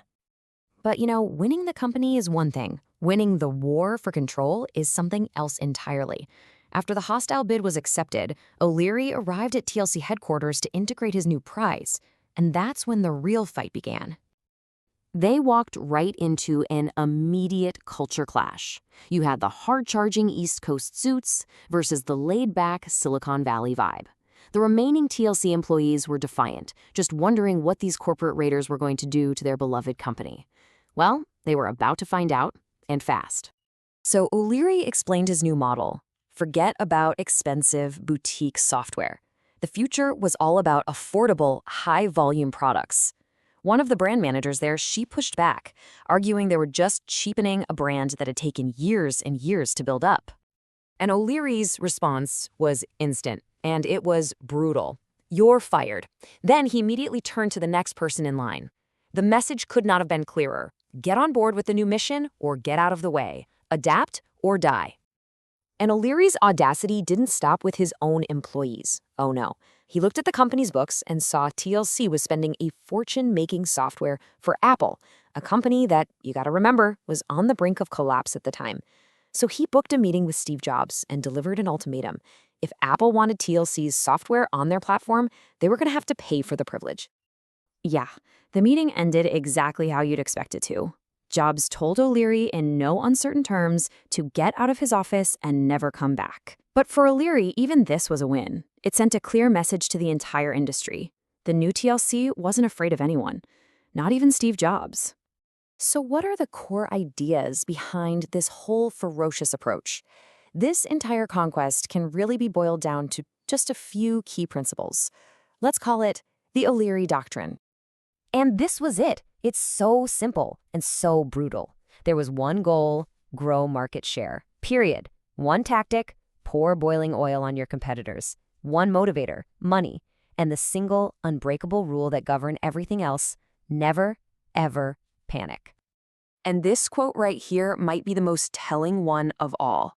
It just reveals that for O'Leary, Business isn't some friendly marketplace of ideas. It's not a collaborative thing. It is war, plain and simple. Your capital is your army, and every dollar is a soldier. And you don't send soldiers into battle to be nice, you send them out to conquer. So here's the big question. Did it actually work? I mean, after all the hostile bids, the firings, and all these ferocious tactics, what were the results? What do the numbers say? Well, the growth was nothing short of explosive. In just 1 year, sales more than doubled. And the year after that, they doubled again. So from a purely financial standpoint, you just can't argue with it. The brutal strategy was undeniably effective. And this was the ultimate outcome. Through this relentless Take No Prisoners campaign, the Learning Company, under its new management, achieved the one goal that mattered: total market domination. They were twice the size of their nearest competitor. They had won. And that's really where we have to leave it. The first fast, ferocious playbook, it undoubtedly worked. It built a massive empire, and it made its shareholders incredibly rich. But it also leaves us with a pretty critical question, doesn't it? Is this a model to be replicated? Or is it a cautionary tale about what gets lost when the only goal is to win? Welcome to The Explainer. Today, we're breaking down a no-nonsense guide on how to become truly indispensable at work, the kind of person your company just can't afford to lose. All right, let's just start with the cold, hard truth from our source. The stakes in the workplace are incredibly high. This isn't just about getting a promotion, it's about survival. So the big question is, how do you not only dodge the bullet, but actually become a winner? Well, our source gives us a playbook, and we're going to walk through it right now. Okay, rule number 1, and this might surprise you. It isn't about sprinting out of the gate. It's about playing the long game. It's all about strategy over speed.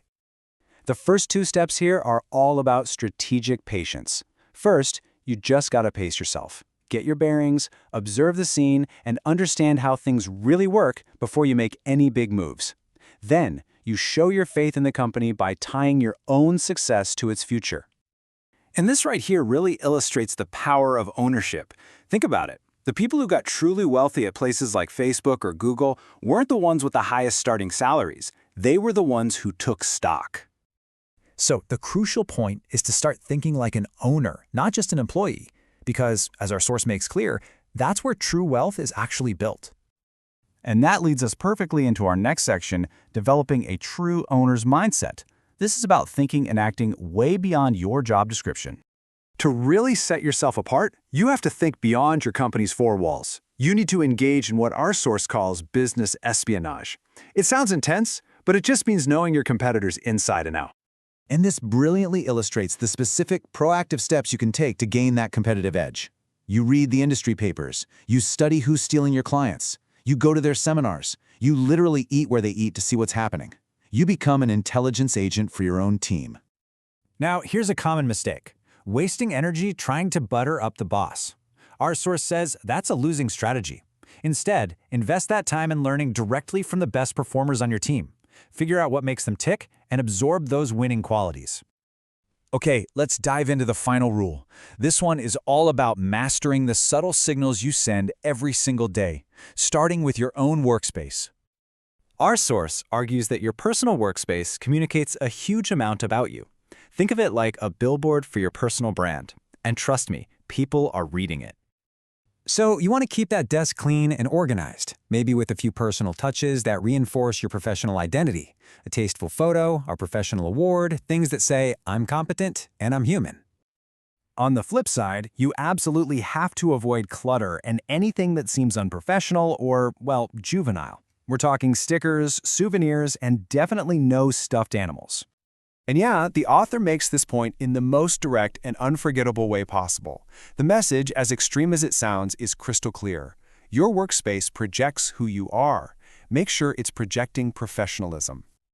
So, what's the ultimate takeaway from this entire playbook? What's the one big idea that ties all of this together? It all comes down to a fundamental shift in your mindset. You have to stop being just a renter of your time and start becoming an owner of your value. You're not just doing a job, you are building equity. And that leaves us with one final, provocative question to consider about our own professional lives. Forget the paycheck for a second. What real equity are you building in your career right now? Think about it. Picture this. It's the late 1990s. The toy giant Mattel, the house that Barbie built, makes this enormous bet on the digital future. We're talking over $4 billion to buy a software company that was absolutely on fire. What happened next? Well, it became one of the most legendary corporate disasters of all time. So how in the world did a deal that big go so spectacularly wrong? Right. That's the big question we're going to dig into. This is more than just a bad business deal. It's a story about ambition, a massive culture clash, and a complete catastrophic failure to bring two companies together. It ended up vaporizing billions in shareholder money in less than a year. So let's start at the beginning. To really get why this crash was so epic, we first have to understand why the Learning Company, or TLC, was such a hot property. See, they weren't just some random software company. They had cracked a code that every single toy maker on the planet was desperate to figure out. What TLC did was kind of brilliant. They took a beloved physical toy, the American Girl doll, Molly, and brought her to life on the computer with this interactive software they called Opening Night. It was a runaway hit. They even packaged it in this cool collectible cookie tin that just flew off the shelves at Walmart. And just like that, they proved that old school toys could have a massive future in the new digital world. And a hit like that, it gets you noticed. Big time. Mattel was actually in the middle of buying the American Girl brand, so they saw TLC's magic firsthand. But of course, their biggest rival, Hasbro, saw it too. And all of a sudden, TLC is being wooed by the two biggest players in the game, which, as you can guess, started a massive bidding war. So now you've got these two titans fighting over you. TLC's co-founder, a guy you might have heard of, Kevin O'Leary, just masterfully played them against each other. It all came down to this one high-stakes meeting with Mattel's legendary CEO, Jill Barad. But why was Mattel willing to open the checkbook so wide? Well, you have to look at where they were at the time. This wasn't just a shopping spree, it felt more like an act of desperation. Their star player, Barbie, was starting to slow down. Kids were trading dolls for computer games, and Mattel was terrified of being left behind. They needed TLC to pull them into the future. And the way the negotiation went down, it was a masterclass in leverage. Mattel came in with a really strong offer. But TLC's big-shot investor, Thomas H. Lee, he saw how badly they needed this deal, and he just said no. He knew that Mattel's future looked a lot scarier without TLC. By just standing their ground, they squeezed another 20% out of Mattel, landing on that mind-blowing number, $4.2 billion. And you can just feel the weight of that moment and what Kevin O'Leary said about it. I mean, this was the culmination of everything he'd worked for. But that incredible thrill was immediately followed by this terrifying thought.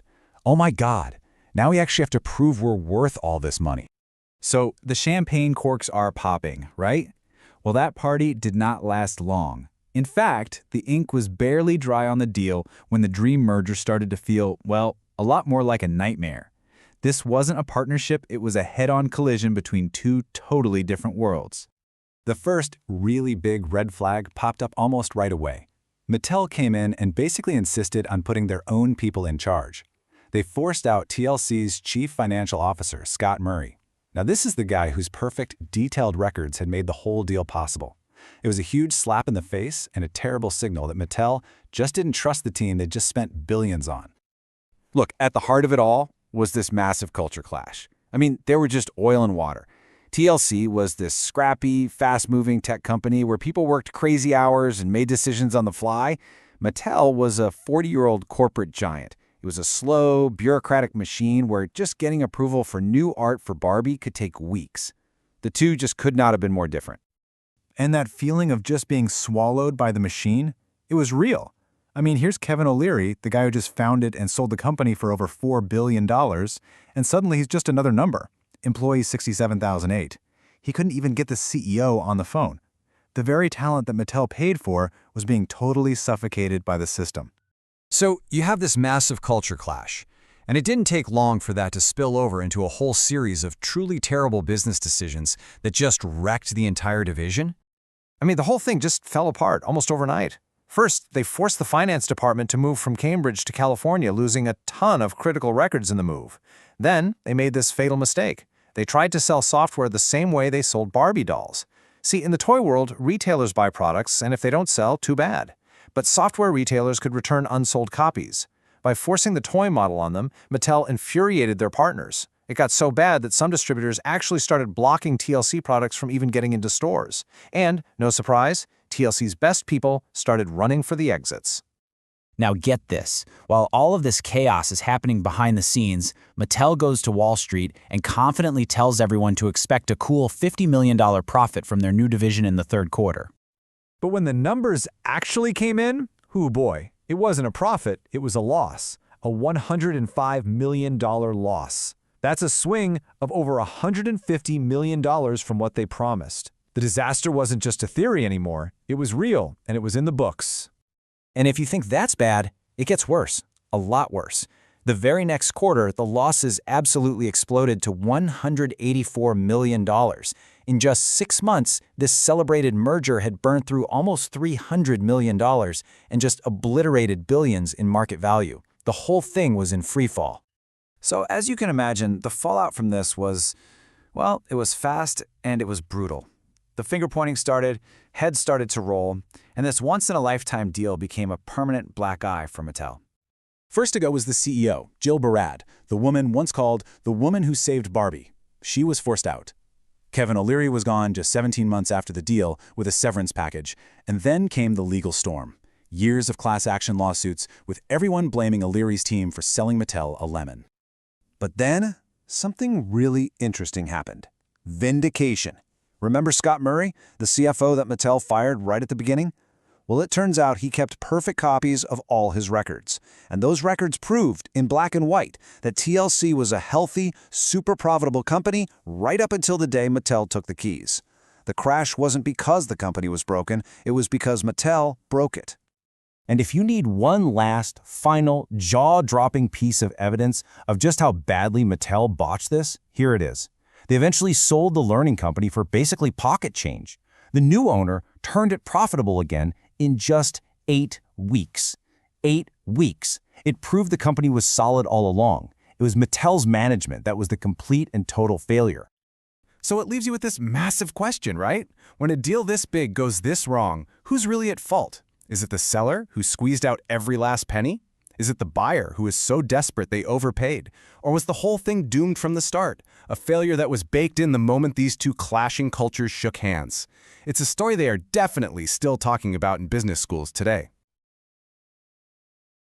Today, we're stripping away all the fluff and diving straight into a really direct, no-nonsense leadership philosophy. So forget all the feel-good platitudes. We're talking about the cold, hard truth of what it actually takes to be a great boss. So what's the secret sauce? I mean, you can read countless books and go to seminars, and they all have different theories. But the author we're looking at today lays out a philosophy that is refreshingly blunt. And it's all built on 3 core traits that are the foundation for, well, everything else. Direct, transparent, and decisive.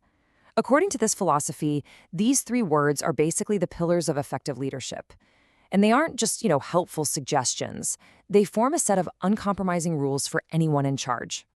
Okay, so let's get into the guiding principle behind all of this. Before we dive into the specific rules, we really need to understand the one big idea, the North Star, that governs every single decision. And there it is, plain and simple. The core argument is that if you have a singular focus on the health of the company, all that ambiguity just disappears. It makes priorities crystal clear, not just for you, but for your entire team. Every single decision has to flow from this one idea. Now, that core principle leads us directly into what might be one of the most challenging areas for any manager, setting professional boundaries. And this is where the philosophy gets, well, really direct. And boom, there it is. Rule number 1 is blunt, no two ways about it. The idea here is that even if you genuinely like your employees, or heck, even if you hired them because they were your friends, you have to have a professional boundary. It's absolutely essential if you're going to be an effective boss. And here's the crucial why. This isn't about being cold or mean. It's all about objectivity. The whole point is that friendship, well, it clouds your judgment. It makes it incredibly difficult to make those tough, impartial calls that are necessary for the health of the company. This chart just lays it all out perfectly, doesn't it? Your job is to lead. You're not their friend who solves personal dramas, you're not their parent fixing every little squabble, and you're definitely not their therapist or their ATM. The focus has to stay on performance and the company's standards, period. And this idea connects to another tough pill to swallow. Life just isn't fair. And that extends to the workplace. Some people are just going to work harder or get more sales or earn more trust. This philosophy doesn't try to hide that. It accepts it. So in this context, fairness isn't about everyone getting the same outcome. It's about applying clear, consistent standards for performance that help everyone in the long run.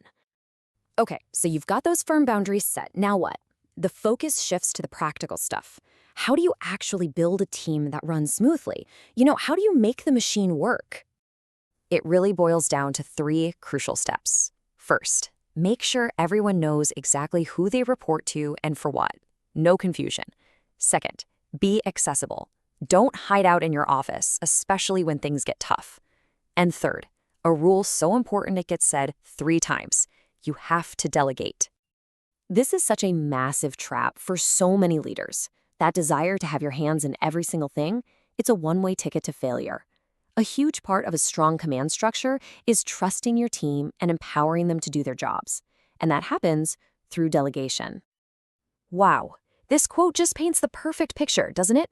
If a leader gets bogged down in all the minor details, like the catering on a ship, they completely lose sight of the big picture. You're supposed to be steering, not arranging the deck chairs. And while you're focused on the food, you're not watching out for that iceberg. So what happens when things inevitably go wrong? When that iceberg suddenly appears on the horizon? Because this is when a leader's true character really comes out. These are the moments that truly define your leadership. Do you put it off? Do you start looking around for someone to blame? Well, this framework has some very clear, even if they're tough, answers for how to deal with these challenges. The number 1 rule of crisis management in this philosophy is to be absolutely decisive. You don't wait. You don't hope things just get better on their own. You address the issue right away and you do it by the book. Putting it off is just toxic for the whole culture. This might be the most critical rule of them all for a real leader. You never, ever, ever pass the buck.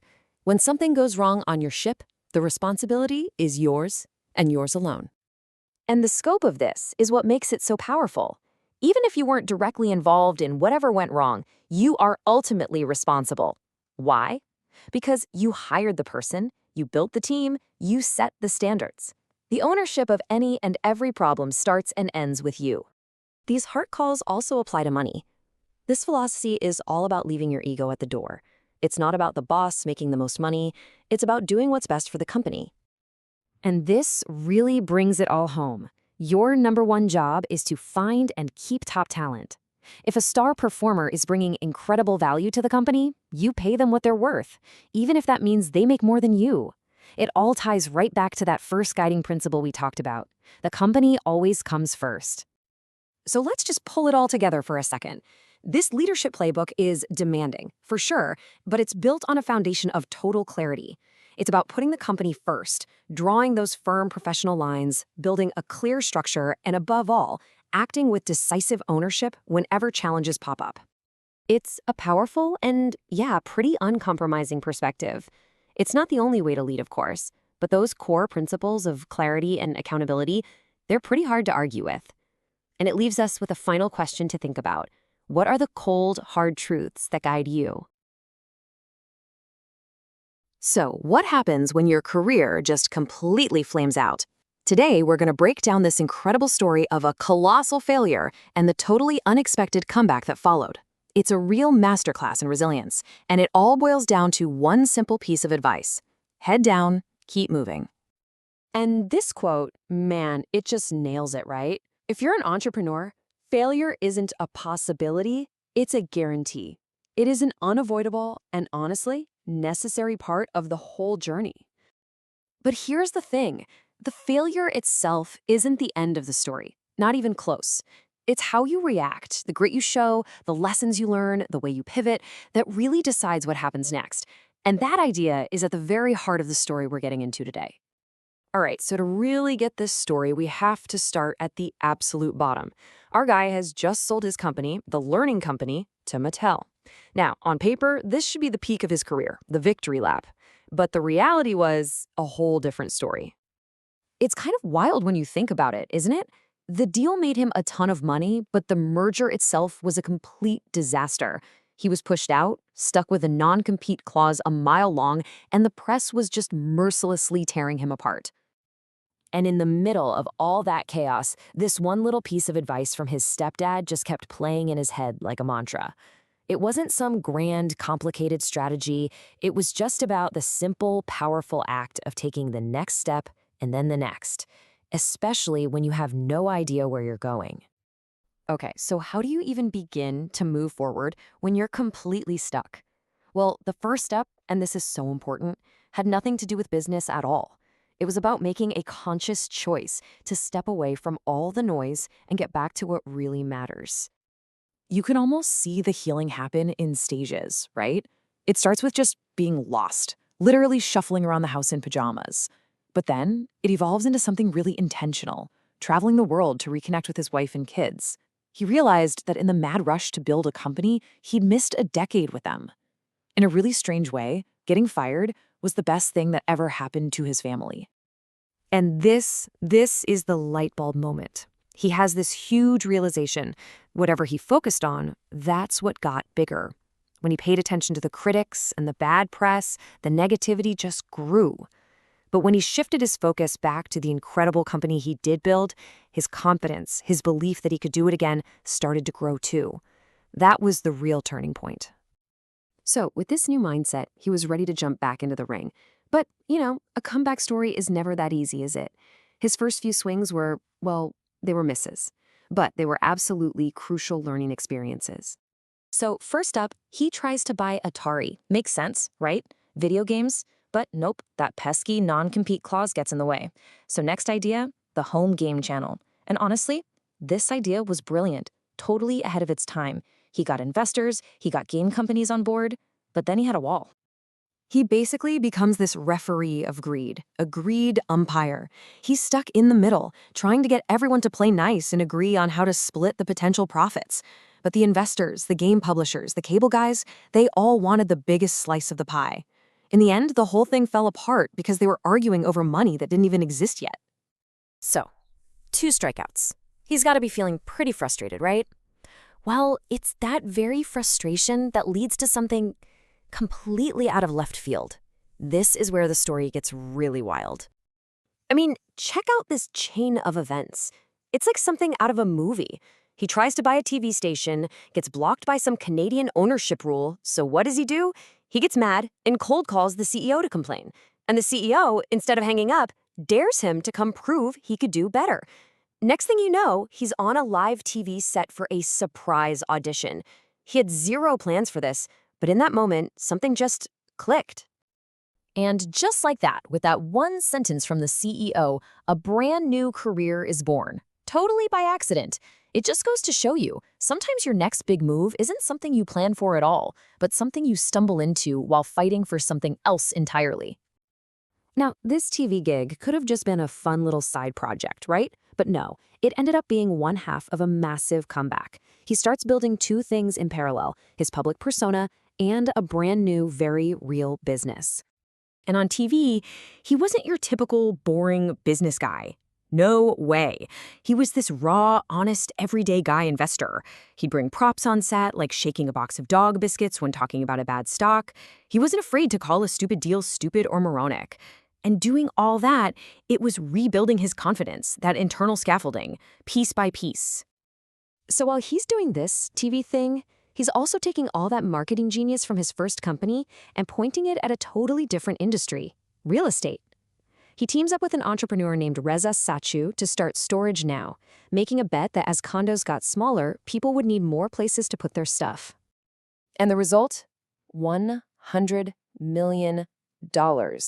Let that sink in. In just 3 years, they built Canada's second biggest storage company.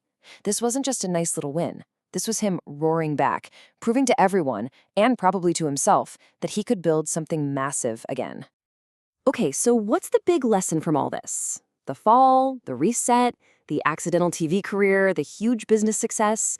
When you look at the whole journey, it all really comes down to one powerful idea: the magic of the right partnerships. And his TV partnership with co-host Amanda Lang is the perfect case study. Just look at this breakdown. They weren't clones of each other, they were opposites that created a perfect whole. You had his rough street smarts versus her cool intellect. His, let's be honest, arrogance met with her calm bemusement. They weren't stepping on each other's toes because they were playing completely different but complementary instruments in the same band. So when you boil it all down, what are the big takeaways? 1, failure makes you tougher and wiser. 2, whatever you focus on, that's what expands. 3, your skills are way more portable than you think. 4, the best partnerships aren't about being the same, they're about complementing each other. And 5, maybe the biggest one, rejection can be a gift, hiding your next huge opportunity. And that really leaves us with a question for you. Think about it. Where in your own life is there a closed door, a rejection, a no? What if it's not actually a wall, but a signpost pointing you somewhere you never ever expected to go? What opportunity might be hiding just behind that rejection? All right, let's jump right in. I want to ask you something, a single, powerful question that can literally define your success. What's your appetite for change? Because let's face it, in a world that's always on the move, being able to adapt isn't just a nice skill to have, it's your superpower. Man, this quote, it just gets right to the heart of it, doesn't it? Sameness equals stagnation. I mean, think about it for a second. When things stay the same, everything just stops. No new challenges, no new ideas, and for sure, no new opportunities. So embracing change, it's not just about surviving, you know? It's about being the one who actually carves out the path to something bigger and better. Okay, so how do you really stack up? I mean, it's easy to say, oh yeah, I'm cool with change, but are you? Let's actually put that to the test. We're going to do a quick little self-assessment taken right from the source material to figure out what your true appetite for change actually is. And the instructions here are super simple. For each statement that pops up, just pick the answer that feels most honest to you. Don't overthink it, okay? Just go with your gut. You can grab a piece of paper if you want, or just keep a running tally in your head. Ready to do this? All right, first up, navigating shifts at work. So, you know that new company tech everyone's groaning about? Are you the one signing up for the tutorial right away? And what about those internal company reshuffles? Do you see them as a huge pain, or are you kind of like, yeah, this keeps things fresh? Think about how you welcome new bosses or coworkers. And the big one, a corporate acquisition. Is that just pure stress, or is there a part of you that finds it invigorating? Go ahead and answer for each of those. Okay, next section. Let's talk about your career and how you make decisions. Are you the proactive type, always keeping your resume updated because, hey, you never know? And if a new idea just completely bombs, how fast are you to say, all right, cut our losses, let's try something else? And when things get really volatile and chaotic, is your first instinct to find ways to empower your managers and bring some stability back to the team? And for our last set of questions, let's dig into what it means to have a resilient mindset. So when everything around you feels chaotic, do you focus and keep a really tight leash on the few things you can actually control? When the market is going crazy, do you panic? Or do you just see it as, par for the course and stay invested for the long haul? And what about the rules you set for yourself?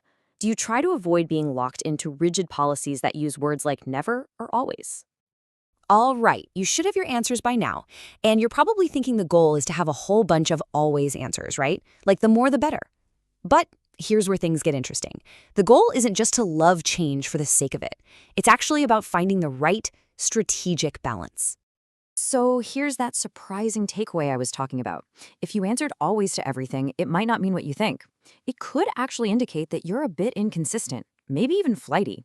According to the source material, real power doesn't come from just constant chaotic change. No, it's about productive, strategic adaptation. There's a big difference. So what's that perfect mix? Well, the author actually gives us a target to shoot for, a 60-40 split. About 60% usually, and 40% always. See, that kind of balance shows you're forward thinking, you're adaptive, but you're also grounded and consistent enough to actually follow through and build on things. You're not just chasing every new shiny object. So whether your score told you that you need to embrace more change, or maybe you need to rein it in a little bit, what's the path forward? Well, it all comes down to adopting something our source calls the realist's mindset. So let's break down exactly what that means. The very first step is to ditch what the author calls inert emotionalism. I love that phrase. It's basically the trap of getting stuck, overanalyzing and worrying, and just endlessly talking about your feelings about a change instead of, actually doing something about it. It's like talking about the storm for hours instead of just grabbing an umbrella. It gets you absolutely nowhere. At its core, the realist's mindset is actually pretty simple. It's this fundamental acceptance that change is the only thing that's constant. And notice what it doesn't say. It doesn't say you have to love it. It doesn't even say you have to like it. You just have to accept it. Accept it as reality. And then, immediately, shift your focus to the only question that really matters. Okay, so what's my next move? And that brings us to this final, really powerful idea. It's a bit of a paradox, actually. We tend to think that being safe means being secure, right? Building walls, keeping everything the same. But true safety, that comes from being adaptable, from being nimble and ready for whatever's coming down the pike. Being too secure in one spot, that's what actually makes you vulnerable. Being ready to move is what makes you safe. And so we're going to end right there with the one question that the realist's mindset always comes back to. Now that you have a much better sense of your own appetite for change, and now that you know for a fact that change is always coming, the crucial point is, what's your next move? You know it as this global TV phenomenon, right? But what if I told you that Dragon's Den was actually this close to being a massive failure? Well, today we're diving into the chaotic, high-stakes, behind-the-scenes story of how this iconic show was born and how one single disastrous moment actually saved it from getting canceled. And no one embodies that spirit more than Kevin O'Leary. This quote is honestly the perfect place to start because it gets right to the heart of our story. A show built on brutal, unscripted honesty where the camera exposes absolutely everything. The good, the bad, and yeah, the totally bankrupt. So, where did this whole thing even begin? Well, it wasn't with some big, flashy presentation. Nope. It started with a phone call. An executive producer from Canada's public broadcaster, the CBC, rings up Kevin O'Leary with a pitch for this really strange new show about venture capitalism. From the get-go, it was a massive gamble. Now, the core idea here wasn't about playing with fake TV money. The real hook, the entire premise, was that these 5 so-called dragons would be investing their own personal cash in real time, with no clue who was about to walk through the door. The stakes were completely, terrifyingly real. And O'Leary, he was not sold, not at all. For one, the CBC just didn't do this kind of TV. Their boss had even publicly sworn off reality television, calling the whole genre of grimy. Plus, O'Leary would have to risk his own capital on what he figured could easily become, and I'm quoting him here, a gong show of epic proportions. It really seemed destined to fail. But okay, despite all the risks, the show somehow moves forward. A concept is one thing, but it's nothing without the right cast. And that brings us to the audition process, where, believe it or not, finding multimillionaires was actually the easy part. The producers set the bar pretty high. To even get in the door, you had to prove you had at least $250,000 ready to go. See, this wasn't about casting actors to play investors. They needed real, legitimate players who could actually put their money where their mouth was. But all the money in the world couldn't buy the one thing they were really hunting for, that elusive, impossible-to-fake TV chemistry. They needed a group of people who could talk about money in a way that was compelling, not condescending, and could create some genuine sparks on screen. And then it happened. During a screen test, they sat Kevin O'Leary next to a young tech millionaire, Robert Herjavec. The test entrepreneur comes in with a pretty terrible pitch, and O'Leary just goes on the attack. He said the second Herjavec smelled blood, he jumped right in with him. Together they were like lions cornering a gazelle. The producers saw it immediately. That was the raw, aggressive dynamic the show absolutely needed. So that dynamic, it basically became the show's signature tone.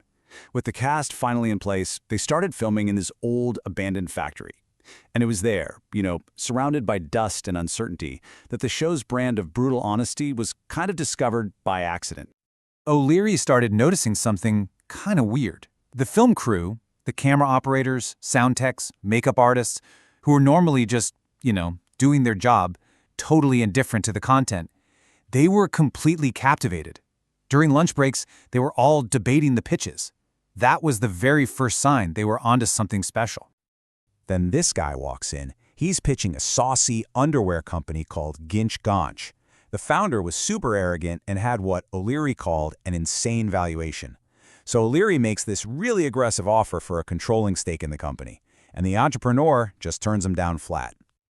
As the entrepreneur is walking off the set, O'Leary, still feeling the sting of rejection, just mutters this now famous line. It was a pretty mean thing to say, and he immediately thought, oh man, the producers are going to be so mad. They're definitely going to cut that. But during the next break, the producer walks over, and instead of a lecture, he has this really simple instruction. More of that, please. And that was it. That was the green light. From that moment on, O'Leary just let it rip. The whole mean persona wasn't scripted. It was born because a producer recognized the raw power of unfiltered honesty. So the show had its tone, but it was still struggling in the ratings. Its entire future would end up hinging on one single moment. A deal that was supposed to be a huge triumph, but instead turned into a legendary disaster. The deal was for a company called Jobloft, this clever website created by 4 students. All 5 dragons were in on it, collectively offering $200,000 for a controlling interest. It was supposed to be the feel-good success story of the whole season. So they do the handshake deal on set. Weeks later, for the big season finale, the cameras are rolling as the dragons meet the students to hand over the actual check. But the students brought a surprise guest, their business professor. And this professor basically hijacks the entire meeting, questioning the dragon's business sense and telling a table full of multimillionaires how to run a company. The breaking point, the moment it all went wrong, was when the professor, who, by the way, had no money on the line, had the audacity to call the Dragons' $250,000 investment measly. He insulted their intelligence. He even made a crack about one of them flying in on a private jet. Well, Robert Herjavec, a self-made millionaire, he'd heard enough. He just leaned over, grabbed the $200,000 check, and ripped it into tiny little pieces, right there on camera. As O'Leary put it, the money ran screaming from the table. It was a complete and total implosion. Now, this on-air disaster should have been the final nail in the coffin for a show that already had terrible ratings. But in this wild paradox, it became the single greatest thing that ever happened to Dragon's Den. I mean, the contrast is just stunning. Before that finale aired, the show was a ratings bomb. Getting a second season was not happening.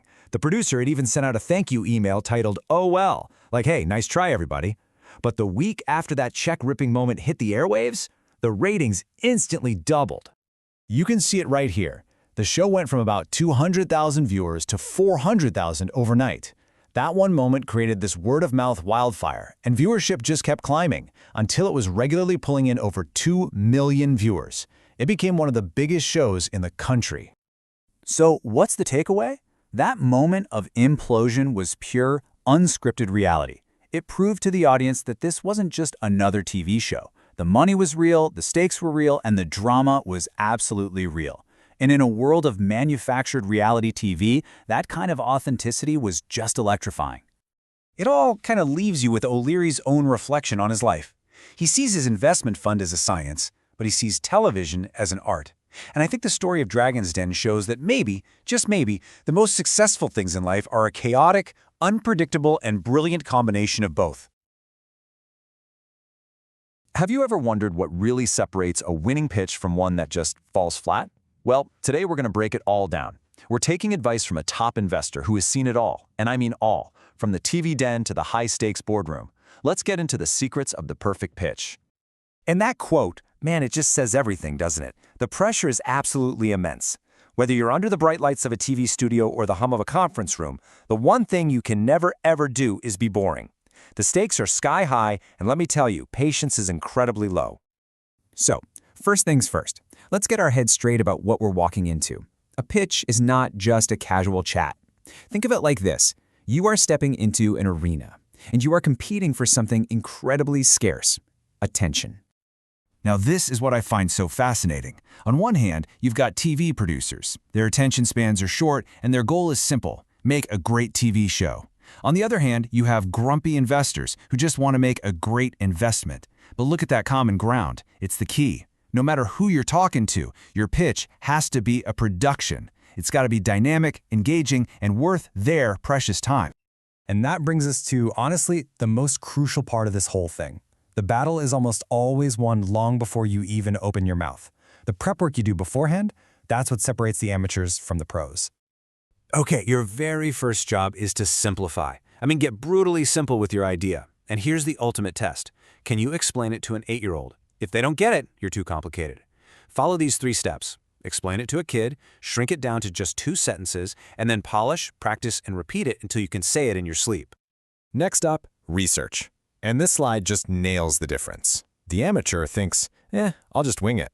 The pro, on the other hand, they Google the hell out of him. You need to know everything you can about the people in that room. Watch their shows, read their blogs, understand what they've invested in before. Whatever you do, don't walk in blind. And this one, look, this is a total deal breaker. Your financials have to be an open book. All your numbers right there on the table. Period. If you're not ready to talk about your margins, your costs, your profits, everything, then honestly, don't even bother showing up. Hiding numbers is the fastest way to get a no. All right, so you've done the homework, you're prepped, now it's showtime. This next part is all about the performance itself, how you walk in there and completely own the room. Remember that word? Dynamic? Your pitch literally has to be a creative and entertaining show. Even if your business is kind of dry on the surface, you have to find a way to make it pop. Just imagine every investor is secretly holding one of those giant gongs from an old talent show, and they are just itching to hit it the second they get bored. And here's some super practical day of advice. First, props. Less is more. If your idea is good, it doesn't need a bunch of bells and whistles. Second, your team. Only bring the essential people, and yes, your CFO is always essential. Third, your clothes. Dress like someone who's already a winner in your industry. And please, no distracting patterns. And finally, and this is a surprisingly big one, your shoes. A lot of these pitches happen at the bottom of a staircase. The last thing you want is to be remembered as the person who fell on their way in. Okay, so you did it. You nailed the pitch, they said yes. You're probably thinking, "Phew, it's over." But here's the thing, it's not. The moment you win, a whole new kind of work begins. The second you get that green light, you have to be ready to launch your own PR campaign. You can't just sit around and wait for the phone to ring. Have your press releases written, have your local media contacts on speed dial, and be ready to blast it all over social media. You have to be the one driving the story.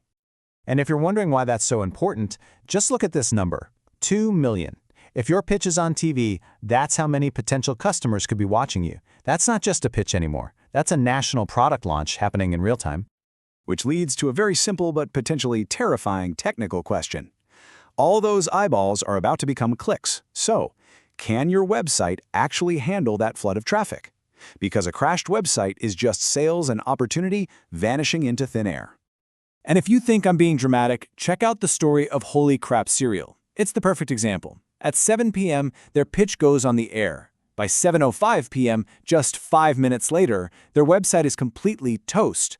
The demand was so huge that the next day their local post office had to hire 4 new people just to ship all the orders. So yeah, success creates its own set of massive challenges.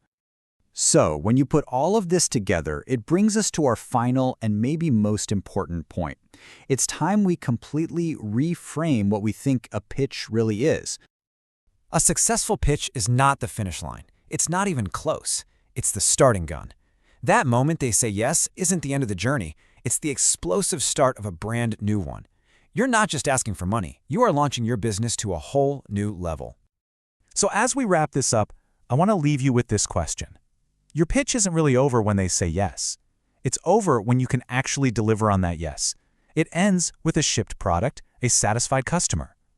So the real question you have to ask yourself is, are you ready for that? Welcome to The Explainer. Today, we're going to crack the code on venture capital pitches. We're going to break down what makes a pitch absolutely soar or sink like a stone.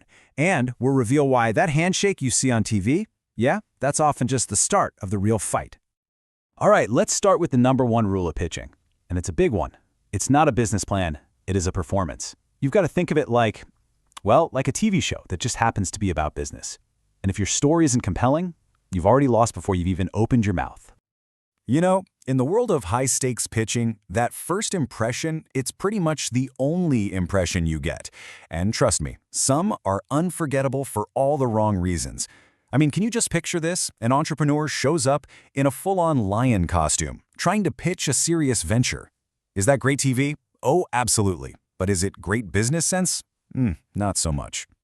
So how much time do you have to make that impression? 90 seconds. That's it. A minute and a half. And in that tiny window, almost every single pitch is either won or lost. So let's do this. Let's get right inside an investor's head and see exactly what's going on during that critical make-or-break moment. Okay, so we're going to deconstruct this whole thing. Really map out this crucial window of time. Let's break it down, literally second by second. So check this out.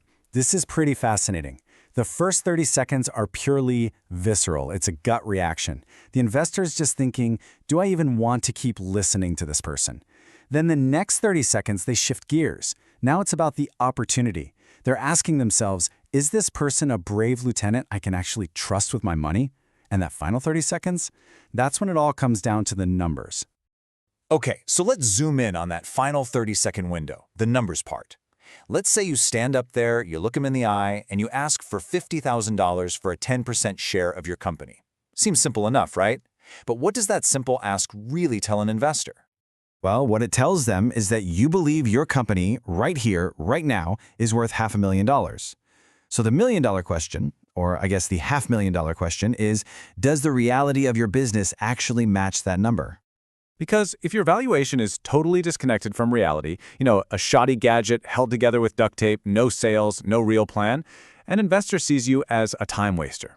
And they might just start batting you around like a bored cat trapping a tired mouse.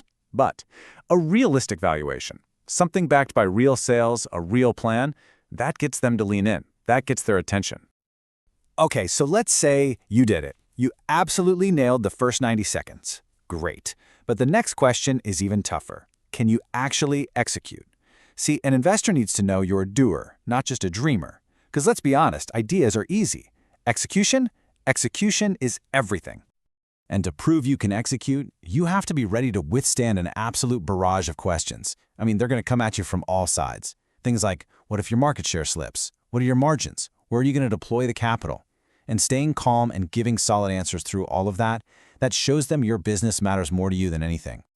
And this is what success looks like in action. The founders of Dig It Handwear, they didn't just answer every question. Their numbers screamed that they could execute. I mean, just look at the sales growth from $90,000 in 2009 to a projected $750,000 by 2012. Now that is execution. All right, so we've seen what to do right. Now let's flip the script and look at what you should absolutely, under no circumstances, ever do. These are the 3 cardinal sins, the deal breakers that will get you thrown out of the room. Guaranteed. Sin number 1, and this is the big one. The single biggest mistake you can possibly make is not knowing your numbers. I mean everything, gross margins, your break-even point, your debt. You have to know this stuff cold. Because, look, as soon as someone starts fumbling their numbers, the investor is gone. Mentally, they have checked out. If you don't know your numbers, you're basically telling them their money is going to get incinerated. And just like that, the conversation is over. Okay, sin number 2 is overvaluing your company. This is when you ask for a mountain of cash for an idea that has made $0 in sales. It's insulting. It's kind of like Dr. Frankenstein, Entrepreneurs fall so in love with their creation that they just can't see its flaws. And yeah, this quote might sound a little harsh, but it's really about truth. An idea with no sales isn't worth a whole lot yet. And asking for a fortune for it? Well, that's not confidence, that's delusion. And the final sin, number 3, is getting emotional. We're talking about oversharing personal problems or, even worse, crying. An investor, look, they don't really care about your personal drama. They care about the cold, hard truth of the business. The true crime here isn't being harsh. It's comforting someone who has sunk their family's entire fortune into a terrible idea. Think about the woman who spent over $1 million on a really, really bad idea for flushable toilet seat covers. The harshest feedback she got, basically stop this madness, was actually the kindest thing anyone could have done for her. It saved her from complete financial ruin. All right, so let's fast forward. You make it through, you get the handshake on camera, the deal is done, right? Wrong, not even close. In reality, that's just the beginning of the hardest part.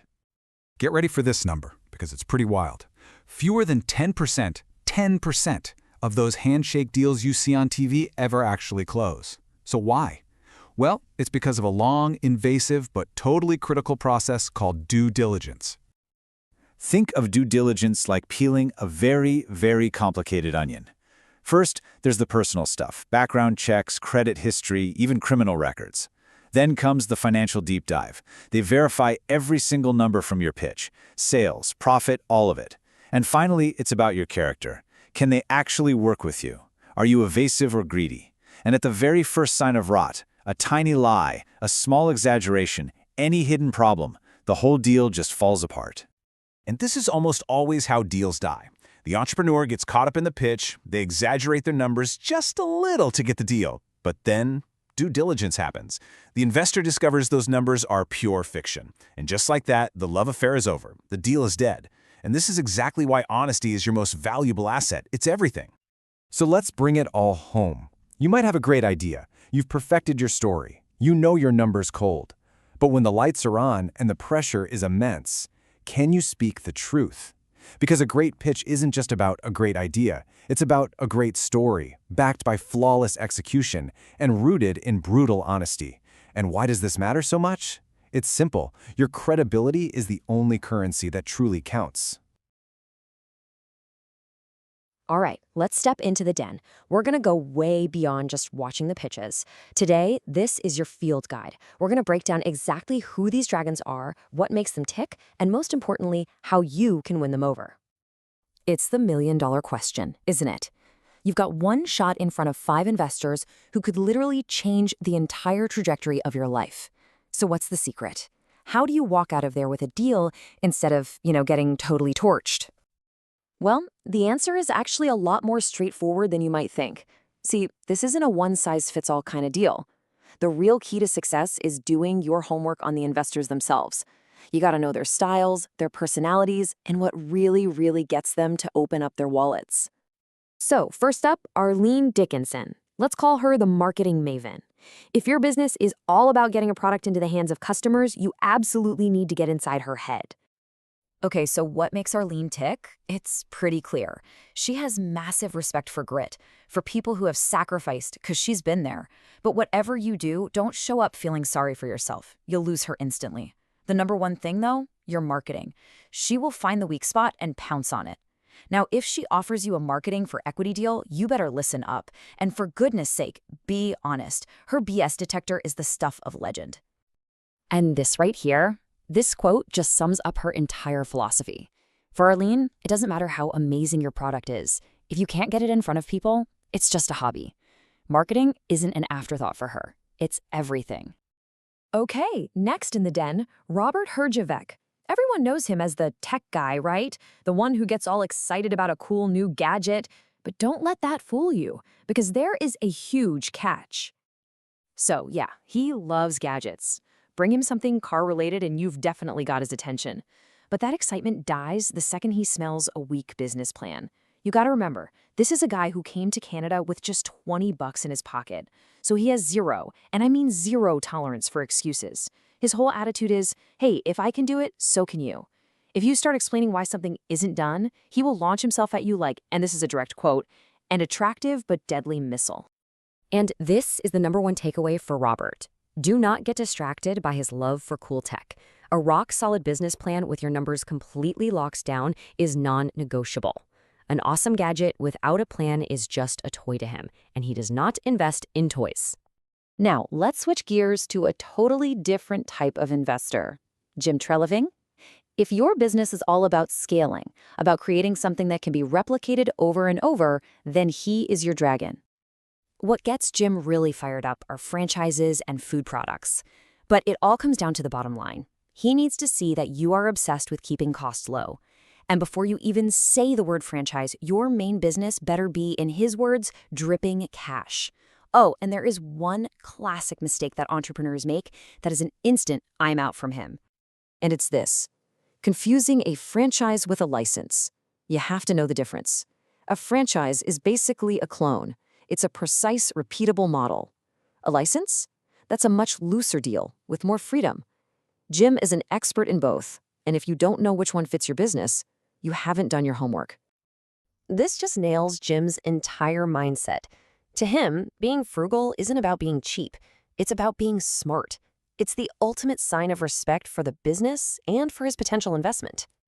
All right, our final dragon, Brett Wilson, is a bit of a wild card. When you first look at the kinds of businesses he invests in, it feels like there's no rhyme or reason to it at all. I mean, just look at this list for a second.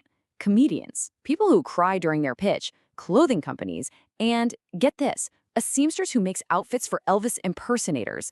What on earth could possibly connect all of these? The answer has absolutely nothing to do with the market or the business model. It's about the person. The one single thread that ties all of Brett's crazy investments together is that he invests in the entrepreneur's passion. And this is why. Brett, unlike pretty much any other dragon, invests with his heart. He is looking for a founder with a story that moves him. He's the ultimate wild card because he might say no to a financially perfect business with a boring founder, but turn right around and pour money into a long shot because he was just captivated by their story. For Brett, the person is the business.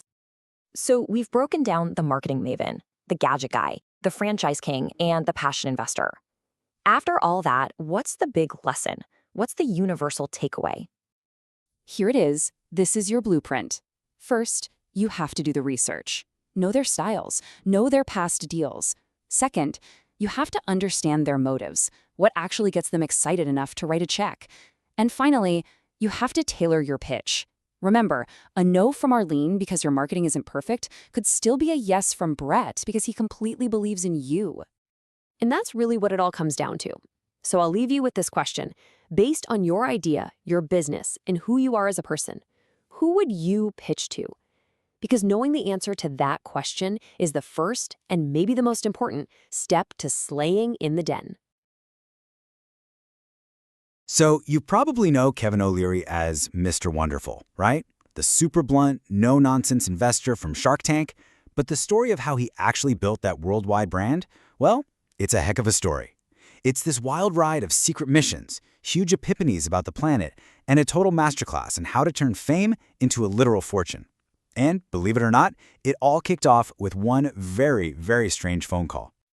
Okay, so picture this. It's the fall of 2008. The global banking crisis is in full swing, and Kevin O'Leary is in Boston when his phone rings. On the other end is a woman with a British accent, and she asks this one simple question. Now, O'Leary, who's already a big deal in Canada, is immediately suspicious. He has absolutely no idea that this one call is about to launch him on this bizarre, globe-trotting adventure that would completely change the course of his entire career. All right, so the first part of this story honestly sounds like something straight out of a spy movie. O'Leary gets summoned on this top-secret mission with almost zero information. It was basically a test that started the second he picked up the phone. I mean, just look at this timeline. It's insane. The mystery caller tells him there's a plane ticket to Copenhagen waiting for him, and when he kind of pushes back, she just says, "Oh, I think you will," and hangs up. So, he goes. 14 hours later, he's in Denmark, doing a 20-minute screen test with some physicist he's never even met. Then they put him right back on a plane. The second he touches down in Boston, his phone rings again. "Turn around, you're going to London." It was just a completely wild and disorienting 48 hours. So finally, after another screen test in London, a producer literally steps out of the shadows and just says, "You've got the job." The job? What job? Well, it was for this epic documentary series by the Discovery Channel called Project Earth. And the mission was a massive, global search for the 10 best ways to reverse global warming. And the team they put together? It was brilliant. You had a top-tier scientist, a super practical engineer, and then a hardcore investor. See, O'Leary's role wasn't to just be wowed by the science. His job was to ask the one question that really mattered to him. Can this make money? That was his unique perspective. It was the entire reason they chose him. And you know, asking that one simple question over and over again, all around the world, well, that's what led him to this massive career-defining epiphany, a realization that would pretty much change everything for him. So the team saw some truly incredible stuff. I'm talking wrapping glaciers in giant reflective blankets to stop them from melting, or shooting rockets full of tree saplings out of airplanes. Just mind-blowingly brilliant ideas. But O'Leary saw a fatal flaw. No matter how noble these ideas were, they were money pits. They had no clear path to actually making a profit, and without that, they were never going to scale up. They were just destined to be interesting experiments. And this, right here, became his core philosophy, his mantra.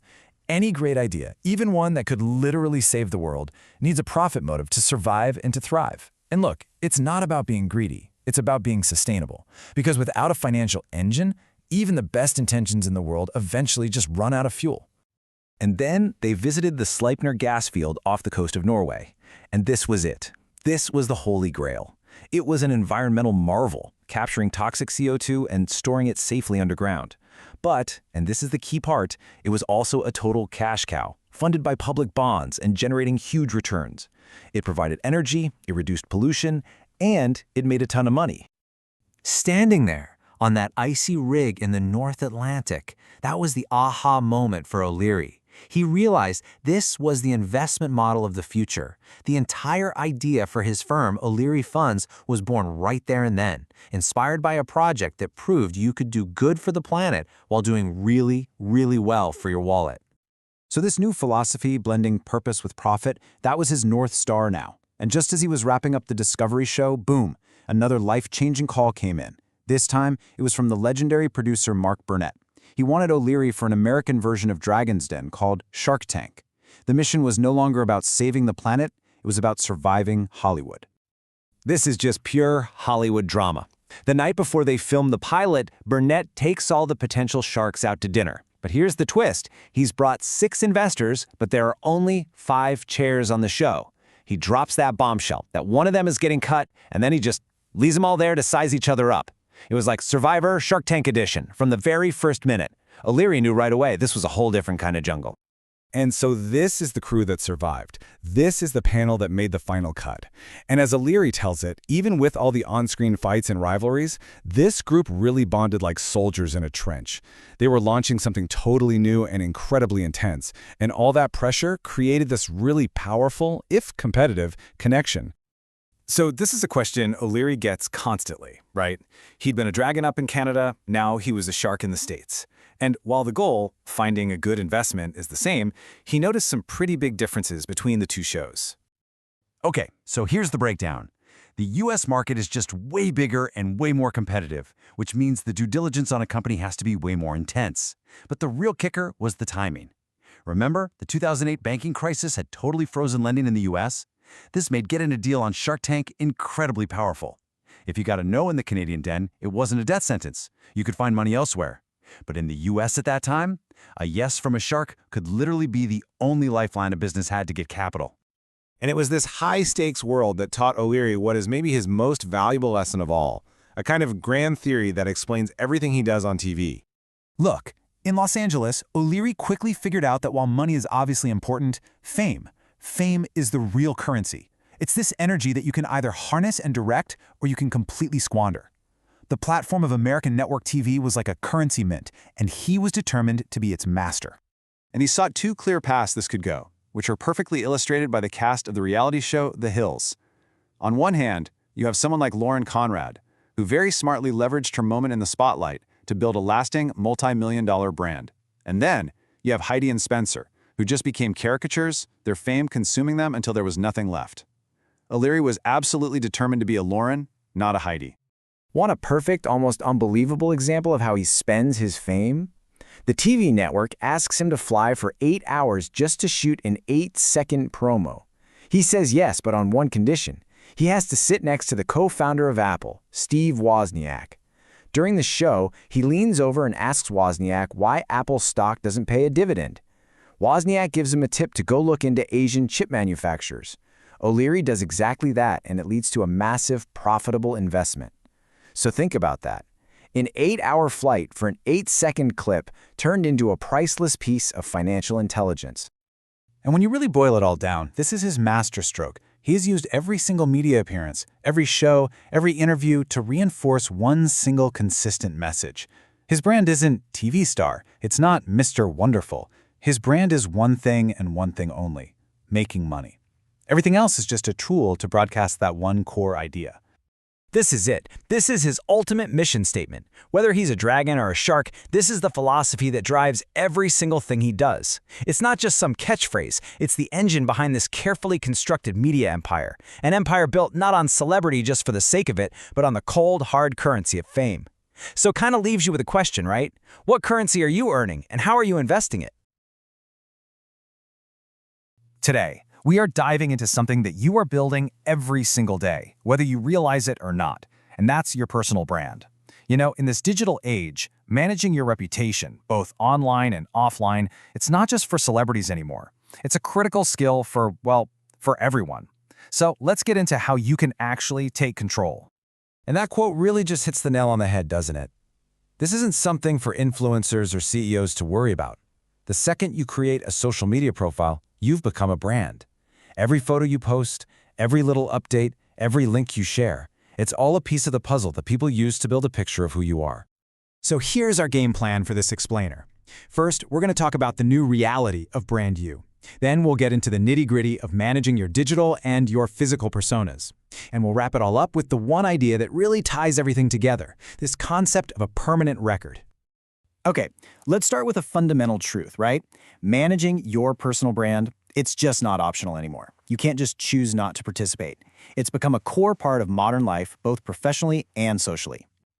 Here's something I can guarantee you in the 21st century, you will be Googled. And it's not just by someone you're about to go on a date with. It's every single potential employer you will ever have.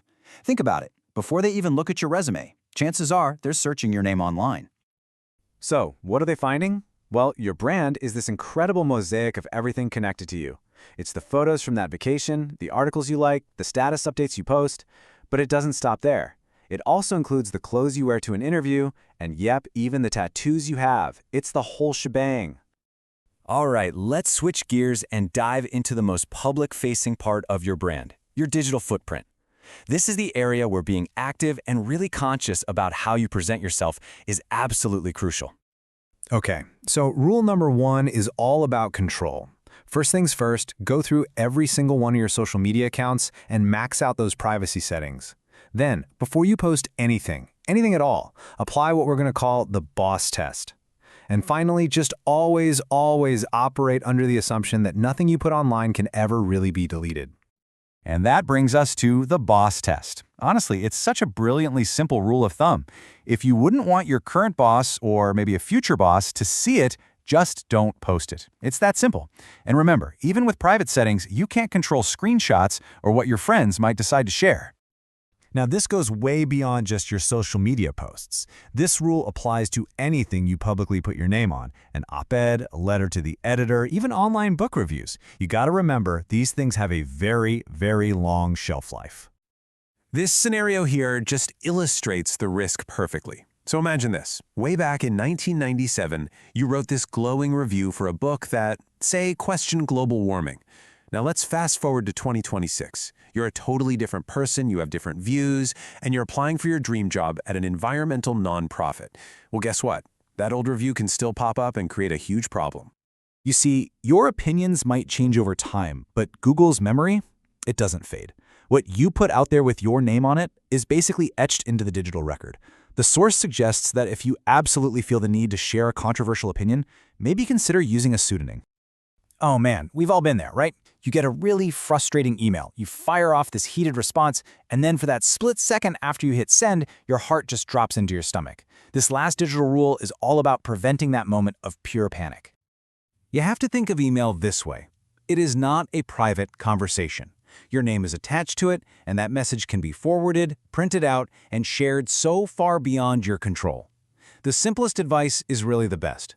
Always double-check who you're sending it to, and never, ever write anything in an email that you wouldn't be comfortable saying directly to someone's face. But of course, your brand doesn't just stop when you close your laptop. Your physical persona, how you actually present yourself in the real world, that is every bit as crucial. You know, this is such a fascinating way to think about what you wear to work. It's not just about looking nice, it's a form of communication. Your clothes are essentially a costume you put on to signal what kind of professional you are. They set the tone before you even say a single word. So, how do you build this costume? Well, the source suggests a really simple strategy. Shop like the Italians. Invest your money in high-quality, classic foundation pieces. You know, the things you'll wear for years, like a great suit, good shoes, a timeless coat. And then, have fun and show off your personality with everything else. Okay, now let's talk about a more permanent part of your physical brand. Tattoos. The message here isn't don't get tattoos, not at all.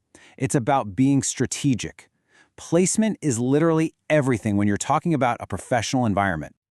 And this just sums up the cultural divide perfectly.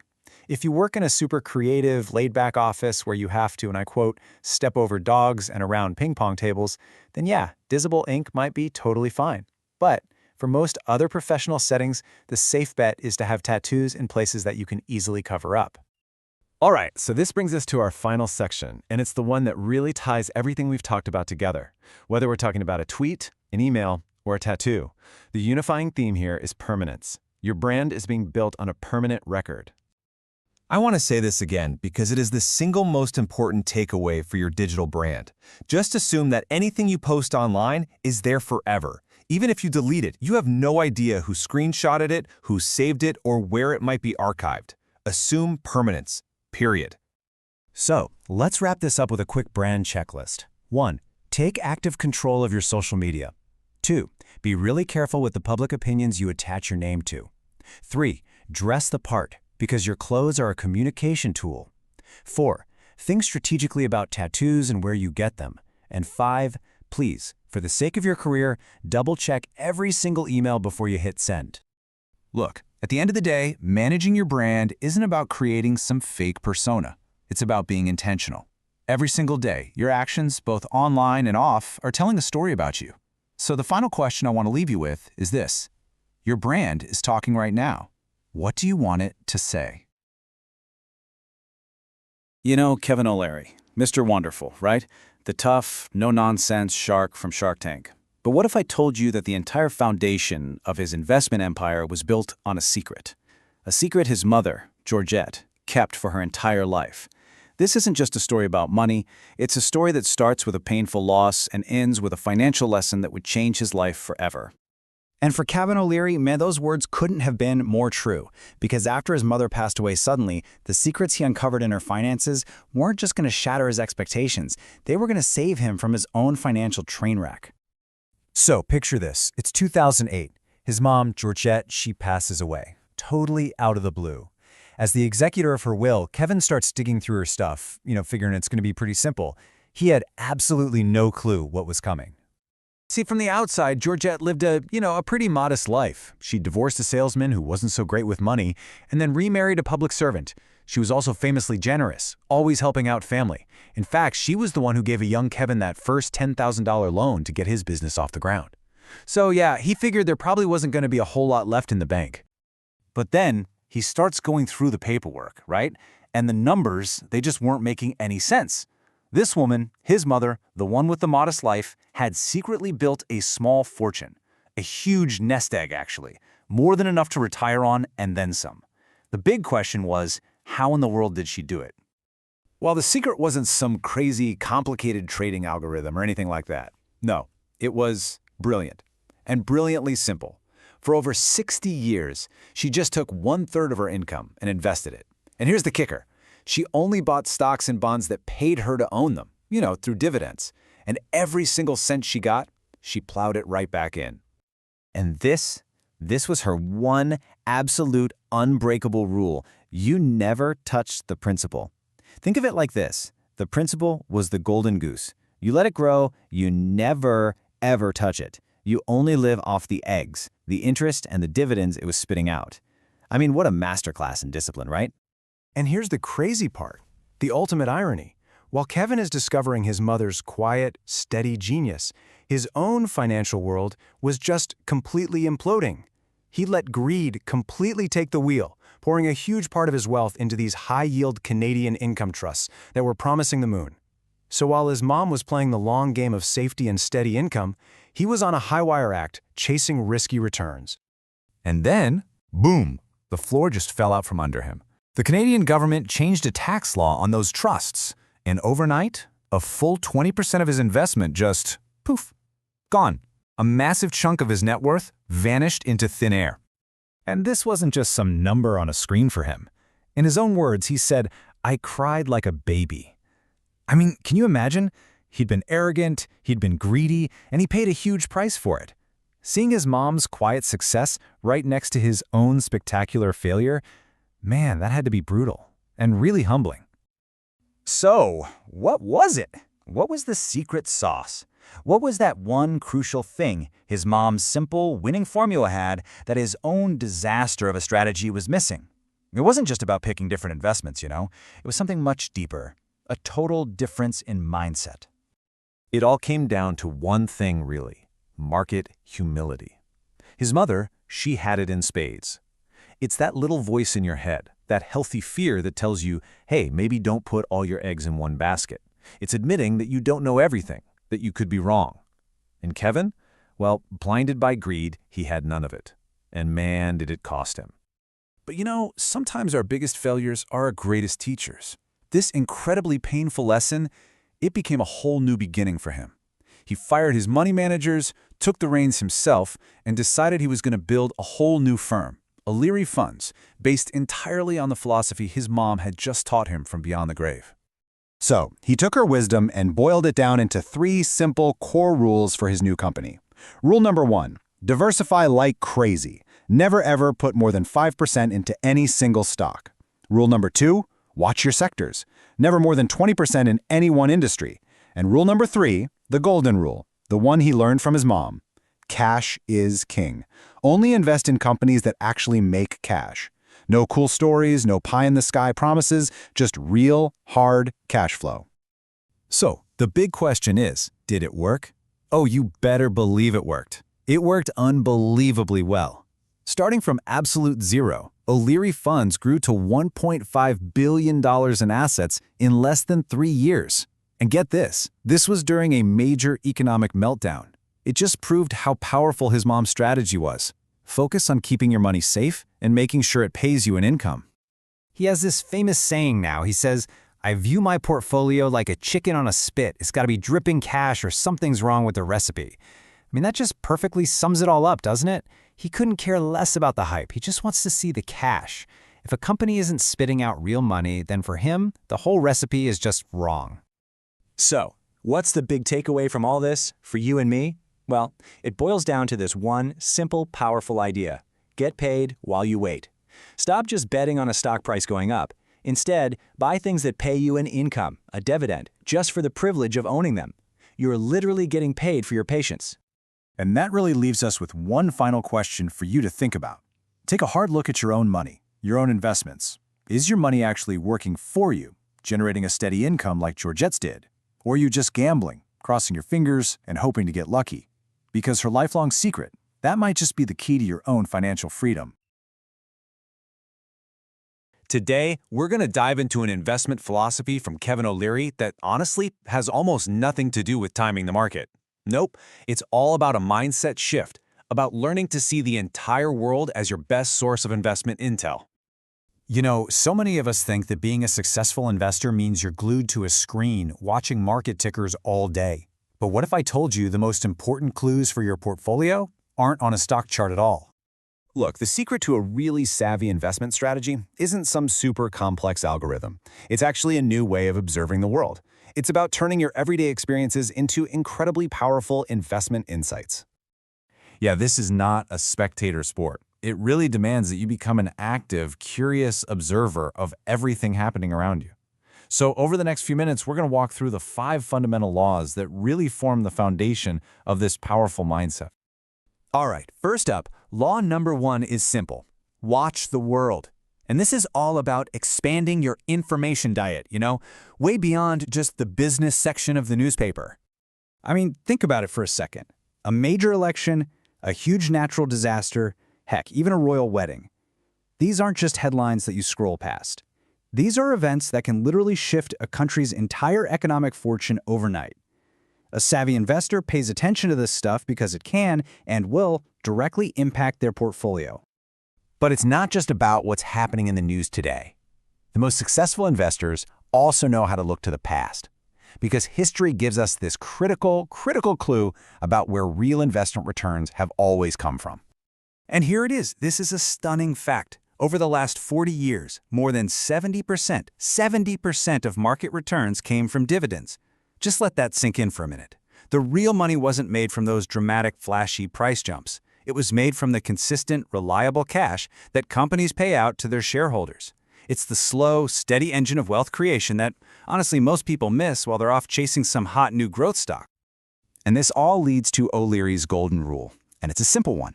Never own anything that doesn't pay you. Your assets should be working for you, generating income through dividends or yield, just constantly chugging along in the background. Okay, let's move on to law number 2, and you'll see how this builds on the first one. Embrace globalization. You know, for a lot of people, investing outside their own home country feels risky, but it is time to get over that fear. O'Leary's perspective here is just crystal clear. You've got to see globalization as this massive opportunity, not as a threat. The rise of the global middle class is one of the biggest economic shifts in history, and if you're a savvy investor, you want to be part of that growth story. So where is this bandwagon headed? Well, think about the rising standards of living in places like India, China, and Brazil. You've got more jobs, more money, which means more spending. And that creates this powerful momentum for economic growth, and often some of the best investment yields you can find anywhere on the planet. All right, on to law number 3. Read the signs. This one is all about becoming an economic detective in your daily life. The most valuable clues about an economy, they're not always in some stuffy financial report. They're usually hidden in plain sight. Seriously, every single time you travel, you have a golden opportunity to do some real on-the-ground research. So forget the tourist traps for a second and just start paying attention to the economic pulse of the place you're visiting. And here's a really practical way to do it. When you land, is the airport state-of-the-art, or is it kind of falling apart?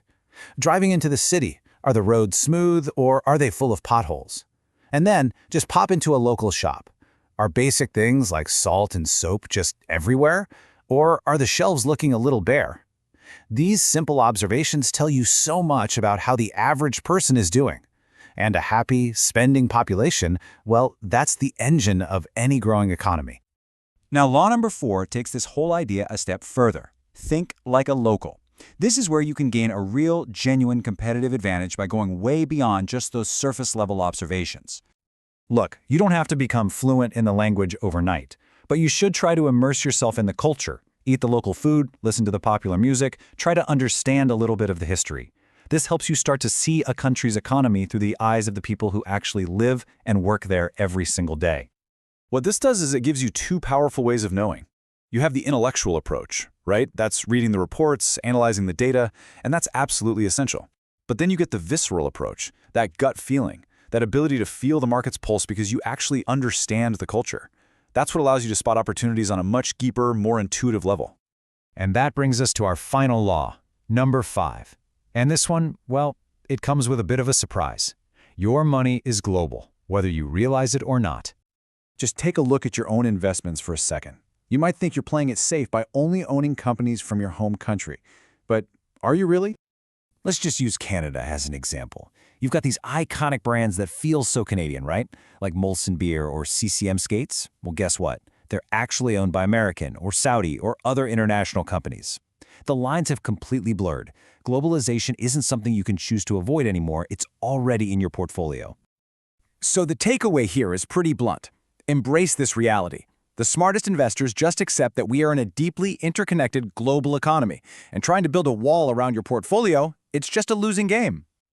So when you put all 5 of these laws together, you start to see that savvy investing isn't just a financial discipline. At its very core, it's an act of curiosity. Curiosity about the world, about people, about history, and about the future. So really, this isn't just about a new investment strategy. It's about a whole new way of seeing the world around you. You have the framework now, so the only question left is, are you ready to open your eyes? So why do people really chase a fortune? Is it for the fancy cars, the huge houses, the recognition? Well, according to one incredibly successful entrepreneur, the real answer is a lot simpler and way more profound. We're about to uncover the one and only thing money can truly buy you. Our story kicks off right here, Boston, December 2010. The author is heading to a TV shoot for a little show you might have heard of, Shark Tank. But this is way more than just another day at the office. This is a moment that's been decades in the making. And that's exactly what he was feeling as he walked into that meeting. You know that powerful sense that everything, the good, the bad, the failures, the successes, was all leading up to this one single moment? That's where he was at. So let's talk about this full circle moment, right? It's this incredible connection between a past failure and a brand new opportunity. And it all hinges on a single non-compete clause that, at one point, looked like a total career ender.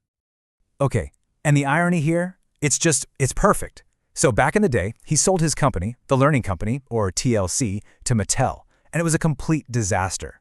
Mattel actually blamed TLC's tired old brands for the whole mess.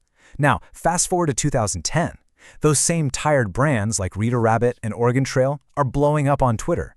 And the author who was once legally barred from the industry is now walking in to pitch a new deal to a reborn, super successful TLC, all because of the fame he got from being on TV. You can't make this stuff up. So this timeline really breaks down the wild ride. He builds his company through the 90s, only to watch it pretty much get destroyed after the Mattel deal. Then, a non-compete clause literally forces him out of his own industry and into a totally new world, television. And here's the crazy part. It's that exact TV fame that brings him right back to the company he started, ready to make a brand new deal. Just a perfect, unexpected circle. But, this story is about more than just one guy getting a personal victory. He argues it points to a much bigger idea about the role of money and business in our world. So, what is the real power that's at play here? He calls them capitalism's superheroes. Now, I know that's a bold claim, but it gets right to the very heart of his philosophy about who really moves the needle and drives progress. For him, an entrepreneur isn't just someone who starts a company. Yeah, they build wealth, sure, but their real power? It's in inspiring the next generation of builders and creators. They show people what's possible in a way that governments, well, they just can't. He calls this the ripple effect, and shows like Shark Tank put it on display for millions of people. When money finds a great idea, it's not just one person who wins. The venture capitalists get a return, the entrepreneur builds their dream, the viewers at home get inspired, and eventually we as consumers get cool new products. Everybody benefits. It's the power of money in action.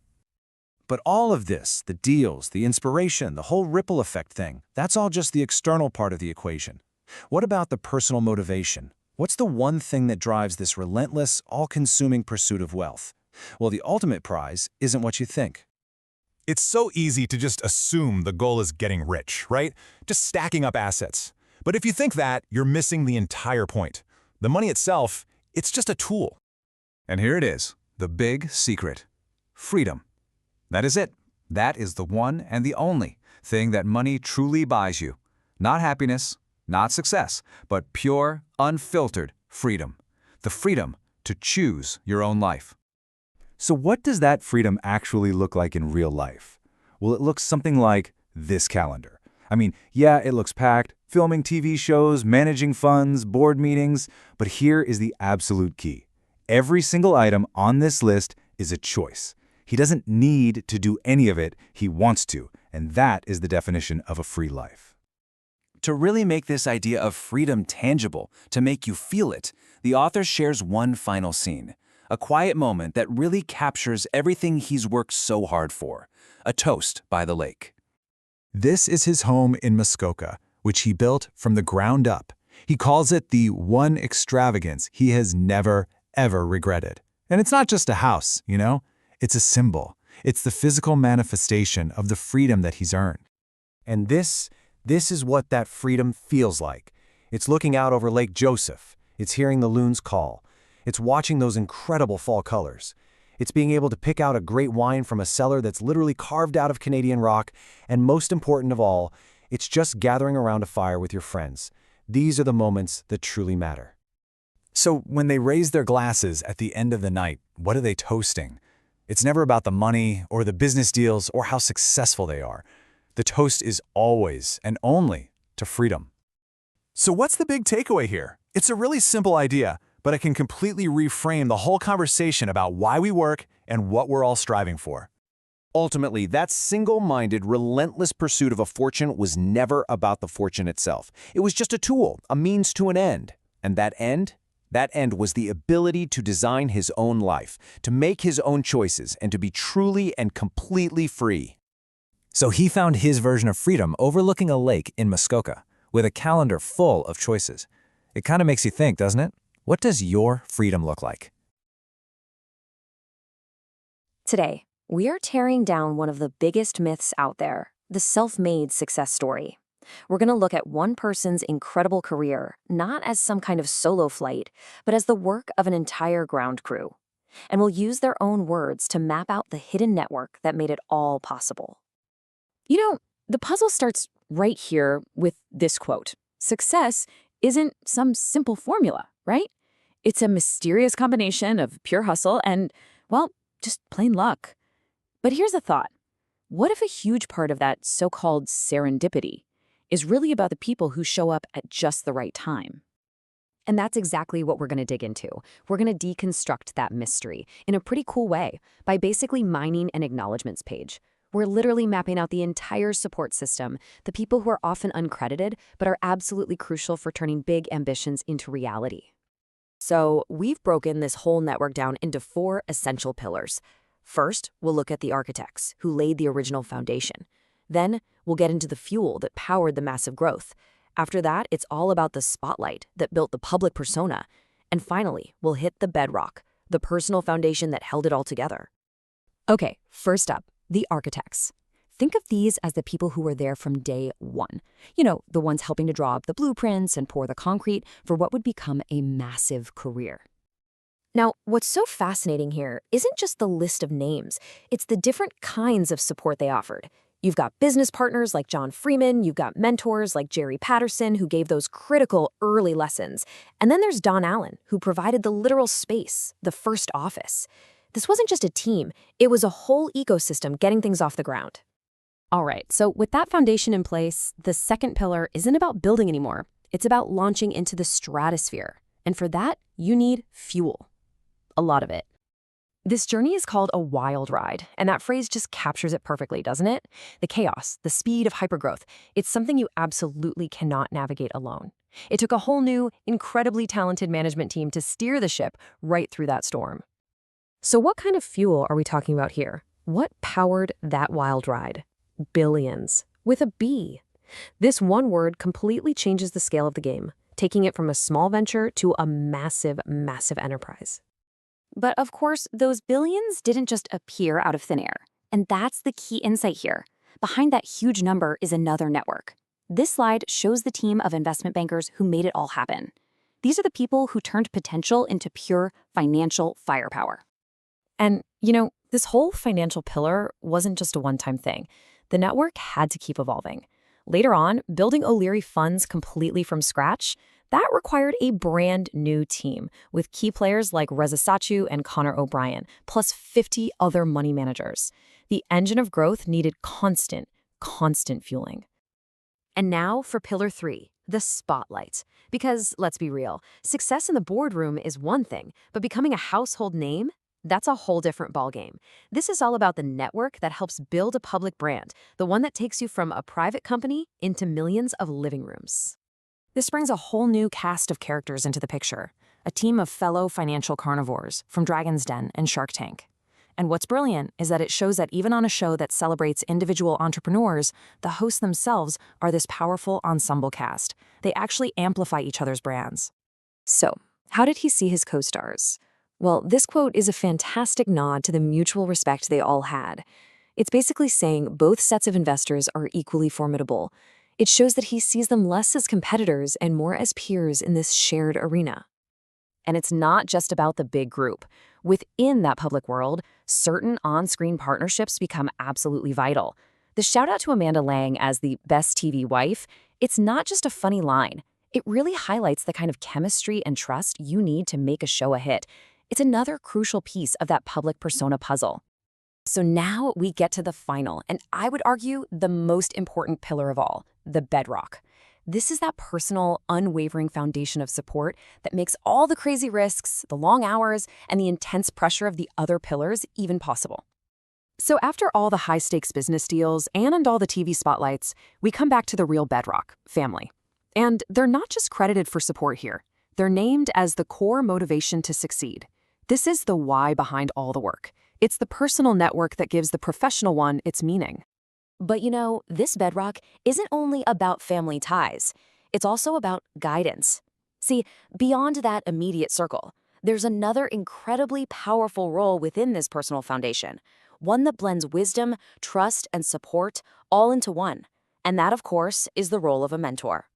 This powerful tribute here goes to his stepfather, George Kanawati. Just look at all the roles he played: editor, advisor, mentor, parent. His contribution wasn't just a pat on the back. It was direct, tangible work on the very book that this is all sourced from.